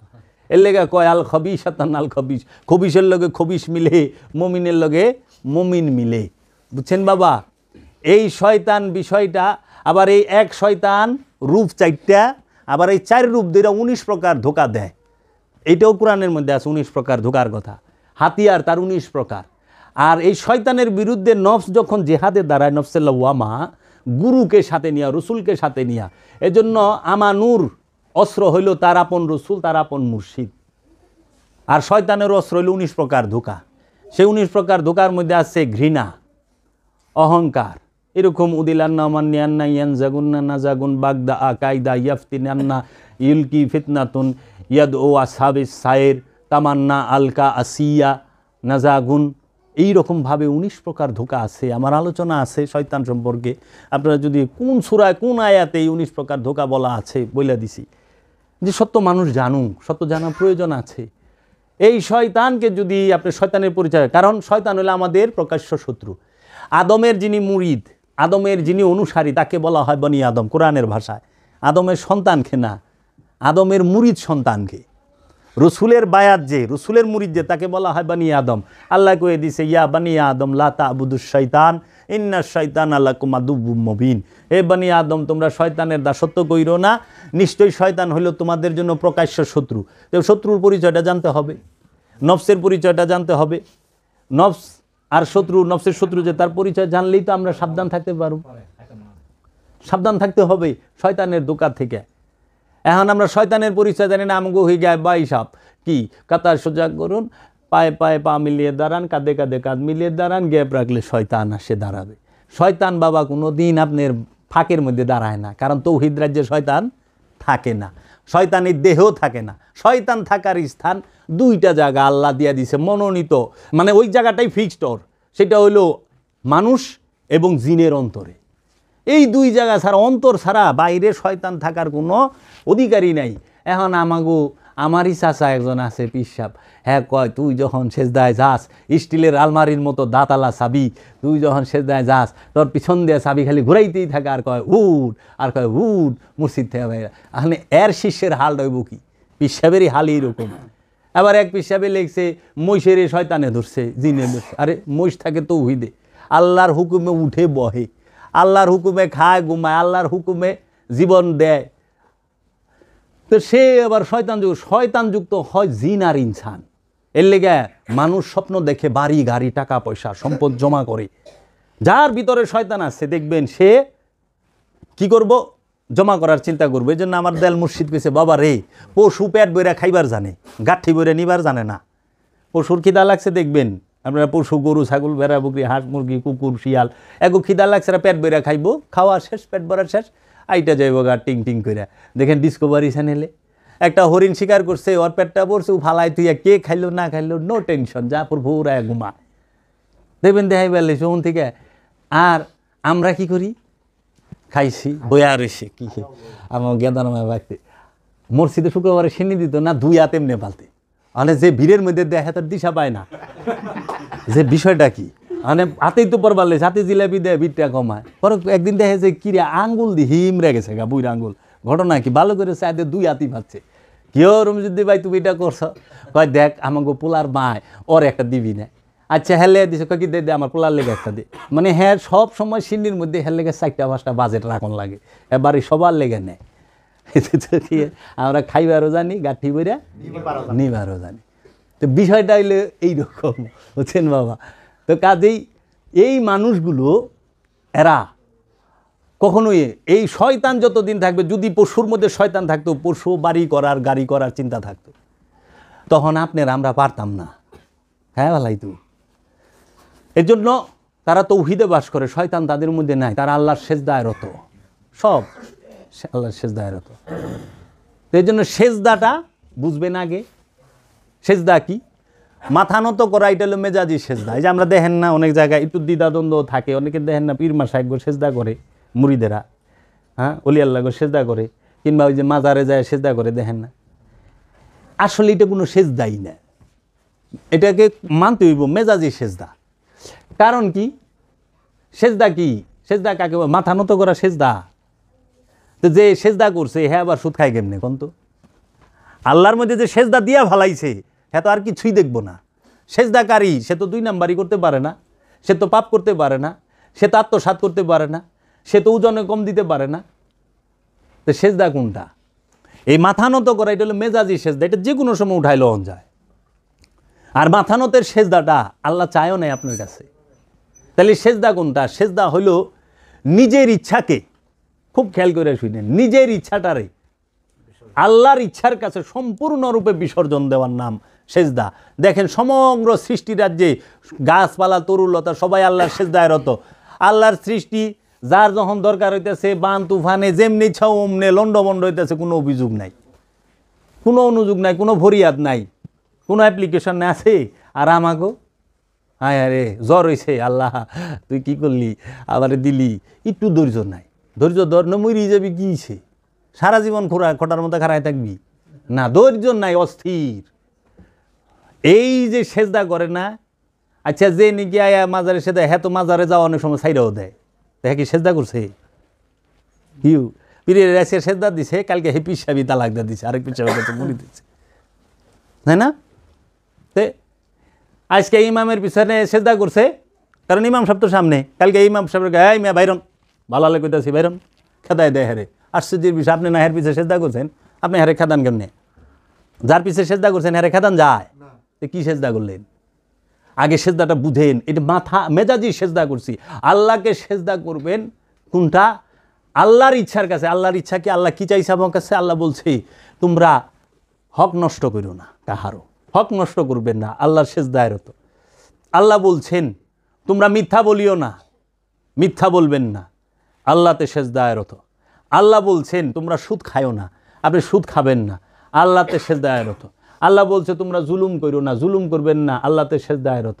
আল্লাহ বলছে তোমরা ওজনে কম দিও না, তোমরা আত্মীয়তার বন্ধন ছিন্ন করো না, তোমরা মানুষকে অত্যাচার করো না, সৃষ্টিকে অত্যাচার করো না। এইগুলো না করার নাম হচ্ছে সেজদা। আল্লাহ যাহা বলছে ওর মধ্যে সম্পূর্ণরূপে নত হয়ে যাওয়া, সম্পূর্ণরূপে স্যালেন্ডার হয়ে যাওয়ার নাম সেজদা। এখন আল্লাহ কইছে সুদ খাইস না, 10টা হারে সুদ খাই, যা ডাবুর ডুবুর সেজদা। আল্লাহু আকবার, এর কাছে গিয়ে আল্লাহু আকবার হইছে, মুখে কইতে আছে, নামাজ পড়েই যায় সুদের টাকা দেয়। আচ্ছা ঘুষের টাকালে নামাজে ঢুকছি, নামাজ পড়ে বাইরে আবার ঘুষলুম, তো ঢুকছিও ঘুষের টাকালে। এখন আমি ওয়াজ করছিলাম এক জায়গায়, ও কি এই মানুষ না মুসলমান নাই, আপনার ওয়াজ চলবো না, বুঝছেন? 20-25 জন খুব হায়ার এডুকেটেড ছিল, তারা সরকারি বড় বড় কর্মকর্তা। তখন বললে আপনি যেমনি কোন সবই তো ছাইড়ে দেওয়া লাগবে, এভাবে তুইব না। তাহলে আমি বললাম না, এই যে আপনার কাছে লেগের সুবিধা, আমি সেদিন এজন করলো যে হুজুর একজনের সুদ খায় এবং 5 ওয়াক্ত নামাজও পড়ে, এটারই কি হবে? সুন্দর সমাধান হ্যাঁ দিল। সেটা কি? যে সুদের কাজ সুদে করবে, নামাজের কাজ নামাজে করব। একদম সুন্দর সমাধান। পুরা ক্যান্সার, ওনার ক্যান্সার, প্যারাসিটামল 2 বেলা, ওনার হাঁপানি, প্যারাসিটামল 2 বেলা, ওনার পাইলস হয়েছে, প্যারাসিটামল 2 বেলা, যে রুগী হোক প্যারাসিটামল 2 বেলা। হয়তো না আল্লাহ কি কইছে যে নামাজের কাম নামাজে করবো আর সুদের কাম সুদে করবো? আপনি তো আল্লাহর উপর দিয়ে মাতবরি করলেন। আল্লাহ নিজে কইছে যে এই পর্যন্ত তুমি সুদ ঘুষ এই অহংকার এইগুলো না ছাড়তে পারবা, তোমার জন্য এবাদতই তো নাই। এবাদত তো আমানুর জন্য, আমানু এগুলা থেকে বিরত থাকবে। আমানুকে কইছে তুমি যদি সুদের টাকা পাও কারো কাছে মাফ করে দাও, তোমাকে আল্লাহ কল্যাণ দেবে। আমি যদি এগুলো সব ছাড়তে পারি, আমি কি পাবো জানেন? আমি নিজেরে পায়া যাবো, আমি রবেরে পায়া যাবো। আর আমি যদি রবেরে পায়া যাই, আমি যদি রহমাতাল্লিল আলামিনরে পায়া যাই, আমার তার কিছু লাগে না, আমার সব পায়া গেছি। তাইলে এই জিনিসগুলা নাই। এখন সুন্দর সমাধান দেখি, এই জন্য আমাদের ওয়াজটা তো শুনবে না, আমাদের আলোচনাটা, কারণ এইটার ভিতরে যে আছে হ্যাঁ সরিয়া যাইব কিংবা আমাদেরকে খারাপ বলবে। কিন্তু ওই যে যারা নাকি হ্যাঁ সাথে কয় কুরবানি মানে উৎসর্গ, অনেক কুরবানি দিতেছে যে জুলুম করে টেকাই না, একজনের দূরে পাড়া দেয় টেকাই না, হ্যাঁ দিতেছে উৎসর্গ কুরবানি। আল্লাহ কি তা কইছে? আল্লাহ কইছে তোমার প্রিয় বস্তুটাকে উৎসর্গ করো। আল কোরআন, প্রিয় বস্তু সেইটা উৎসর্গ করো। আমার সবচেয়ে প্রিয় বস্তু কি জানেন? প্রতিটা মানুষের সবচেয়ে প্রিয় বস্তু কি? তার নিজের ইচ্ছা। দেখেন এই প্রিয় বস্তুটার মধ্যে যখনই আপনার ইচ্ছার বিরুদ্ধে কেউ কথা কইব, আপনার কেমন রাগ উঠে। দেখেন তো তার সাথে সম্পর্ক রাখেন কি না। মানে আপনার বাবাই কইছে, মনে করেন বাপের ইচ্ছা এই শরীরে দিয়ে বিয়া করাম না, পোলার ওই ইচ্ছা এই শরীরেই বিয়া করব। জীবন বড়া জং লাগিয়ে রইল ইউক্রেন আর রাশিয়া, বাপেও মেয়েরা দেখা পারে না আর পোলাই মেয়ে ছাড়া কিছু বুঝে না। ল আলা যত কাল বাইচাল, তো মানে ইচ্ছার বিরুদ্ধে, বাপ পোলার বিরুদ্ধে বাপে কথা কইলে বাপের পোলাই দেখা পারে না, আবার পোলাই যখন বাপের বিরুদ্ধে কথা কয় বাপে পোলারে দেখা। তাহলে সবচেয়ে প্রিয় জিনিস হলো মানুষের ইচ্ছা। এই ইচ্ছাকে মানুষ বিসর্জন দিতে চায় না। এর লেগে আল্লাহ ইচ্ছা কইরাই এই ইচ্ছাটার এই পরীক্ষা করণের লেগে ইচ্ছাটাই আমাকে নফসে ঢুকাই দিছে, যে দেহি তুই কি তোর ইচ্ছায় চলস না আমার ইচ্ছায় চলস। এর লেগে আল্লাহ ইচ্ছাটার এই শয়তান করে থুয়ে দিছে। আল্লাহ কোরআনে কইছে যাহারা নিজের ইচ্ছার ইবাদত করে তারাই শয়তানের ইবাদত করে। বুঝছেন বাবা? এই ইচ্ছাকে উৎসর্গ করতে হবে। গুরু সে পথপ্রদর্শক, এর বেশি কিছু না। গুরু চিরকালের জন্য না। বাবা জাহাঙ্গীর বলছে, আমার মুর্শিদ কেবলা, হে সাধক মুরিদ, তুমি শত শত গুরু পাল্টাও, যদি তুমি সত্য না পাও। আমি সত্য চাই, সাইনবোর্ড চাই না। সাইনবোর্ডে আমি কি করুম? আমার দরকার সত্য। কত সুন্দর কথাটা বলছে যে আমি সত্য চাই, সাইনবোর্ড চাই না। এই সত্য কি আর সাইনবোর্ড কি? সত্য হলো আত্মপরিচয়, আর সাইনবোর্ড কি? আমি হিন্দু, আমি মুসলমান, আমি বৌদ্ধ, আমি খ্রিস্টান, আমি ইহুদি, আমি নাসারা, আমি এই, আমি ওই, আমি ওই, আমি ওই। এটি হলো সাইনবোর্ড কান্দে লইছি। এর জন্য প্রতিটা শিশু মুসলমান হয়ে আসে পৃথিবীতে, যখনই বুঝতে শিখে সে তার বাপ মার সাইনবোর্ড কান্দে লয়। আমরা জন্মসূত্রে আমার পিতা মাতা মুসলমান, আমরা আমার বাবার হাত দইরা দইরা দইরা দইরা মসজিদে গেছি। আমার বাবা আমার কোরআন পড়তে পাঠাইছে, আমার বাবা আমার ধর্মীয় শিক্ষা দিছে। তাহলে আমরা তো জন্মসূত্রে মুসলমান হইলাম, কিন্তু আল্লাহ যে কইছে আদর্শের মুসলমান হইতে, সূরা আল ইমরানের 103 নম্বর আয়াত, ইয়া আইয়ুহাল্লাযিনা আমানুত্তাকুল্লাহা হাক্কা তুকাতিহি ওয়া লা তামুতুন্না ইল্লা ওয়া আনতুম মুসলিমুন। ইয়া আইয়ুহাল্লাযিনা আমানু, হে আমানু, হাক্কা তুকাতিহি, তোমরা আল্লাহকে ভয় করো ভয় করার মতো। ওয়া লা তামুতুন্না ইল্লা ওয়া আনতুম মুসলিমুন, ওয়া লা তামুতুন্না, তোমরা মৃত্যুবরণ করিও না, ইল্লা ব্যতীত, ওয়া আনতুম মুসলিমুন, মুসলমান হওয়া ব্যতীত। কারে কইতাছে বাবা? খেয়াল কইরেন, আমানুরে। আল্লাহ কিন্তু কয় নাই ইয়া আইয়ুহাল ইনসান হাক্কা তুকাতিহি ওয়া লা তামুতুন্না ইল্লা ওয়া আনতুম মুসলিমুন, ইয়া আইয়ুহান নাস হাক্কা তুকাতিহি ওয়া লা তামুতুন্না ইল্লা ওয়া আনতুম মুসলিমুন। কয় নাই গেলে ইয়া আইয়ুহাল কাফিরুন হাক্কা তুকাতিহি ওয়া লা তামুতুন্না ইল্লা ওয়া আনতুম মুসলিমুন। কাফেররে কয় নাই, মুশরিকরে কয় নাই, মানুষরে কয় নাই, ইনসানরে কইছে কারে? আমানুরে। আমানু, তাহলে আমানু আল্লাহর দৃষ্টিতে, আল্লাহর জবানে, আল্লাহর ভাষায় মুসলমান না আল্লাহর কাছে? আমার কাছে বিশাল বড় মাপের মুসলমান। আমানুকে, যাহার মধ্যে খান্নাস রূপী শয়তান অবস্থান করে দুর্বল রূপে, দুর্বল থেকে দুর্বল রূপে। আর মমিনকে, মমিন হচ্ছে যার সাথে আল্লাহ থাকে, শয়তান থাকে না। আল্লাহ বলছে ইন্নাল্লাহা মাআল মুমিনিন, নিশ্চয় আমি আল্লাহ মুমিনদের সাথে থাকি। আর শয়তান কার সাথে থাকে? আমানুর সাথে। এর জন্য এক কথায় আমানু আর মুমিনের পার্থক্য যদি কোরআন থেকে বুঝাইতে যাই, তাহলে আমানু সে শয়তান যুক্ত, আর মুমিন সে রব প্রাপ্ত। মুমিনের সাথে আল্লাহ থাকে, শয়তান থাকে না। আর আমানুর সাথে শয়তান থাকে, আল্লাহ থাকে না। আমানুরে আল্লাহ সহযোগিতা করে, সাহায্য করে জিহাদের পথে। এখন আমরা আমানু আর মুমিনের তফাৎ বুঝি না। সারা জীবন আমানুরে মুমিন বানায় গুরবার লইছি। আমরা মুসল্লি আর আমানু বুঝি না। মুসল্লি কোনো দিন ইমাম হইতে পারে না, আর মুমিন কোনো দিন মুসল্লি হবে না। মুমিন হবে ইমাম, আর আমানু হবে মুসল্লি, বুঝছেন? এর লেগে ওখানে তো দেখেন না, আমরা যদি মসজিদে না যায় পারি, ইমাম সাহেব নাই, নিজে ইমামতি করি। নিজে ইমামতি করলে হবে না তো বাবা, কারণ আপনি তো মুসল্লি, মুসল্লি ইমাম হইতে পারে না তো। মুসল্লির গুণ কোরআনে 8টা আছে। সূরা মারেজ পড়বেন, 19 নম্বর আয়াত থেকে নিয়ে 36 নম্বর আয়াত পর্যন্ত।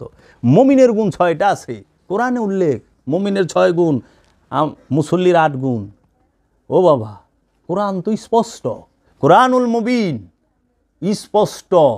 কাজ্জাকুম মিনাল্লাহ নূর ওয়া কিতাবুম মুবিন, তোমাদের কাছে রবের তরফ হইতে নূর এসেছে এবং স্পষ্ট কিতাব এসেছে। অস্পষ্ট না, আমরা ঢাকিয়া রাখি স্বার্থের কারণে। কারণ যদি আমরা দায়মি সালাতের কথা কই, তাইলে পরে আল্লাহর ওলি আসে, আল্লাহর নবী রাসূলরা আয় পরে। আমরা তো যা খুশি করতে পারি না। আমরা এই যে ধর্মীয় যত আছে, এইগুলাকে কেন্দ্র করে আমাদের একটা বিশাল ইনকাম আছে না। আমরা যদি হাকিকি জাকাতের কথা কই, তাহলে আমরা জাকাত ফান্ড খুললে কেমনে টাকা নিম, আর আমগো বড় লোক কেমনে মু? হাকিকি জাকাত দিলে তো হের শরীরে লুঙ্গি থাকবার চায় না। এর লেগে আমার দয়াল মুর্শিদ কইছে, একজনে আসছে উচ্চশিক্ষিত, বলছে হুজুর আমি এই সাধনা করলে কি পাবো? কারণ আমাদের এটা জন্মগত স্বভাব যে আমরা কি পাবো, কি খাবো, কি হবে, এটা যদি আমরা করি আমাদের প্রথমেই। এর লেগে আল্লাহর হাবিব রে বধুরা জিজ্ঞেস করছে, আরবের বধুরা, যে আচ্ছা আমরা যদি নামাজ পড়ি কি পাবো? তখন আল্লাহর হাবিব কইছে, অনেক তো কিছু পাইবার চায়।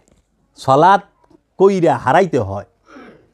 সলাৎ হইল পবিত্র হওয়ার জন্য, কলবকে পবিত্র করার জন্য সালাত, আর কলব যার পবিত্র হ্যাঁ জান্নাতি। বুঝছেন?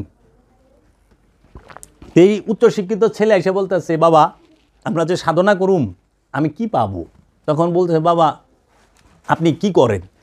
আমি মাস্টার্স কমপ্লিট করছি, ভালো একটা চাকরি করি। তা আপনার, আমার একটা বাড়ি আছে গ্রামে, মানে উপজেলা, আর ঢাকা শহরে একটা ফ্ল্যাট আছে, এই আছে 2টা বাড়ি টোটালে। হ্যাঁ, তা আপনি সাধনা করেন না? কয়েক দুটা আড়াই যাব, একটাও থাকবো না। কারণ সাধনা করলে হারান লাগে, মুরাকাবা মুশাহাদা হারাইতে হয়, পাওয়া যায় না। নিজেকে পাইবার সব হারাইবা, আর যেই পর্যন্ত সব নিজের মধ্যে রাখবা নিজেরে পাইবা না, ডাইকা থাকবো তো। এলে গেছে যতক্ষণ এমনি রাখবেন সব থাকবো, যতক্ষণ এইভাবে করবেন খোলা না সব দেখা যায় না, কিন্তু কিছু রাখতে পারবেন এনে না। এমনে করি যখন, তখন হইলে আমি ইনসান, আর এইভাবে যখন থাকুম তখন সাধক এমনে থাকে। আর মমিন তো এমনি না, মমিন এমনিও সব দিকে যেই দিকে যাইবেন মমিনে কিছু না। এর জন্য মহানবী সর্বস্ব বিসর্জন দিয়া নবুয়ত জাহির করছে যে নবী প্রফেট। দেখেন জাজিরাতুল আরবের সেরাদুনি, মহানবীর প্রথম সুন্নত পালন করণের মতো মুসলমান এই দুনিয়ায় বুকে নাই। মহানবীর এই সুন্নতটা কেন পালন করি না আমরা, যে সর্বস্ব দান করে দিমু, বিলাই দিমু, যত সহায় সম্পদ আছে মানুষে খাওয়াইতে শেষ করুম, আমি যখন ইন্তেকাল করুম আমার কিচ্ছু থাকবো না। কিরে বাবা হইব? আবার বাবা এইটা হইব না। সব ত্যাগ, ইসলাম মানে আত্মত্যাগ, আর আত্মত্যাগের মধ্যেই শান্তি, ভোগে শান্তি। এই জন্য বাবা আমাদেরকে অলি আল্লাহর সোহবতে, কামেল অলির সোহবতে যেতেই হবে। কামেল অলির সোহবতে না গেলেও কামেল অলির সনদপ্রাপ্ত খলিফার সোহবতে যাইতে হবে। আল্লাহর অলি ছাড়া উপায় নাই। তো কিশোরকালে মানেন নাই, যৌবনকালে মানেন নাই, বুড়াকালে মানায় ছেড়ে দিব, মানতে হবেই। সুস্থ থাকতে মানেন নাই, অসুস্থ হইলে মানবেন, কিন্তু সময় গেলে সাধন হবে না। সব জিনিসের সময় আছে, প্রত্যেকটা জিনিসের সময় আছে। এবাদতের সময় যৌবনকাল, হলুদ গাবি জবে করো, সূরা বাকারা। এই হলুদ গাবিটাই হচ্ছে হাকিকি দর্শনে আপনার আমার সবার যৌবনকাল, যেটা সবাইকে আনন্দ দেয়, যেটা সবাই পছন্দ করে এবং সবাই দেখে। বুড়া মানুষের সঙ্গী তার পোলাপান হইবার যায় না, বুড়া খালি cat cat cat cat cat cat করে, যুদ্ধে জুয়ান নিব, চাকরিতে জুয়ান নিব, সব জায়গায় যুবকের যৌবনের এত দাম। তা আল্লাহর ইবাদত করতে গেলেও 3-6 ঘন্টা জিকির করে, আল্লাহু জিকির 3 ঘন্টা, লা ইলাহা ইল্লাল্লাহ জিকির 3 ঘন্টা। এই 6 ঘন্টা জিকির বুড়া মানুষের দিলে বাঁচবো, তাও সেই জুড়ে করতে হবে, কারণ অনেক রহস্য আছে এর ভিতরে। তো এটা যৌবনকাল ছাড়া, তো এই জন্য যুবকরা যেন উদ্বুদ্ধ হয়। তুমি দুনিয়া করো হাঁসের মতো, তার মানে এই না সব ছাইরা দাও। হাঁস দেখেন না সারাক্ষণ পানিতে ভাসে, ঘুরে গাড়ে। হাঁস সাজের বেলায় কি শরীর ভরা পানি নিয়ে আসে না, পানির মধ্যে সারাদিন থাকে, সাজের বেলা একটা ঝাড়া দেয়, পানি সব জেরা যায়, আইসা পড়ছে। দুনিয়া করেন, দুনিয়ার মধ্যে নৌকা দেখেন না, নৌকার পেটে পানি বাজলে হইলো ডুবার চান্স আছে, পিঠে পানি লাগলে ডুবার কোনো চান্স নাই। তো আপনি নৌকার মতো থাকেন দুনিয়ার মধ্যে, দুনিয়া করেন, ব্যবসা বাণিজ্য, চাকরি বাকরি, সহায় সম্পদ সব করেন। আপনি ব্যবসা সম্পদ অর্জন করেন, সম্পদ অর্জন মানা নাই, সম্পদ কামানো মানা নাই, সম্পদ জমানো মানা। আপনি যতটুকু প্রয়োজন আপনি ততটুকু রাখেন, বাদ বাকিটা বিলি করে দেন। কারণ আপনার মধ্যে অনেক মানুষের হক আল্লাহ দিয়া রাখছে, আপনি আত্মীয় স্বজনের হক আদা করবেন না, আল্লাহ তো আপনার দিছে। এই জন্য আপনার একটা গাড়ি প্রয়োজন করেন, একটা বাড়ি প্রয়োজন, একটা বাড়ি করেন। আপনার একটা খামারের প্রয়োজন করেন, কিন্তু 100টা বাড়ি তো আপনার প্রয়োজন না বাবা। 100টা গাড়ির কি প্রয়োজন? ফেরারি, যে সব ব্র্যান্ডের গাড়ি একটা করে এইটার একবার লেগে আবার একটা গ্যারেজ বানাইছেন, আর আরেকজনে চাঙ্গারিতে ঘুমাইতে আছে। কি করলেন? এই মানবতা যেই দিন ফিরে আসবে দেখবেন জগতে শান্তি আসবে। পৃথিবীর সকল ধর্মের মধ্যে সকল ধর্মের মহাপুরুষরাই মানবতার কথা বলছে, কেউই মানবের অকল্যাণের কথা বলে নাই। দলাদলি করলে হইলে মানবতা থাকে না, কারণ একজনের মায়ের আরেকজন ক্ষমতায় আইতে হয়, একজনের খারাপ বানায়া আরেকজনের ভালো হইতে হয়। এটা হইল পলিটিক্সের নিয়ম। আর প্রেমের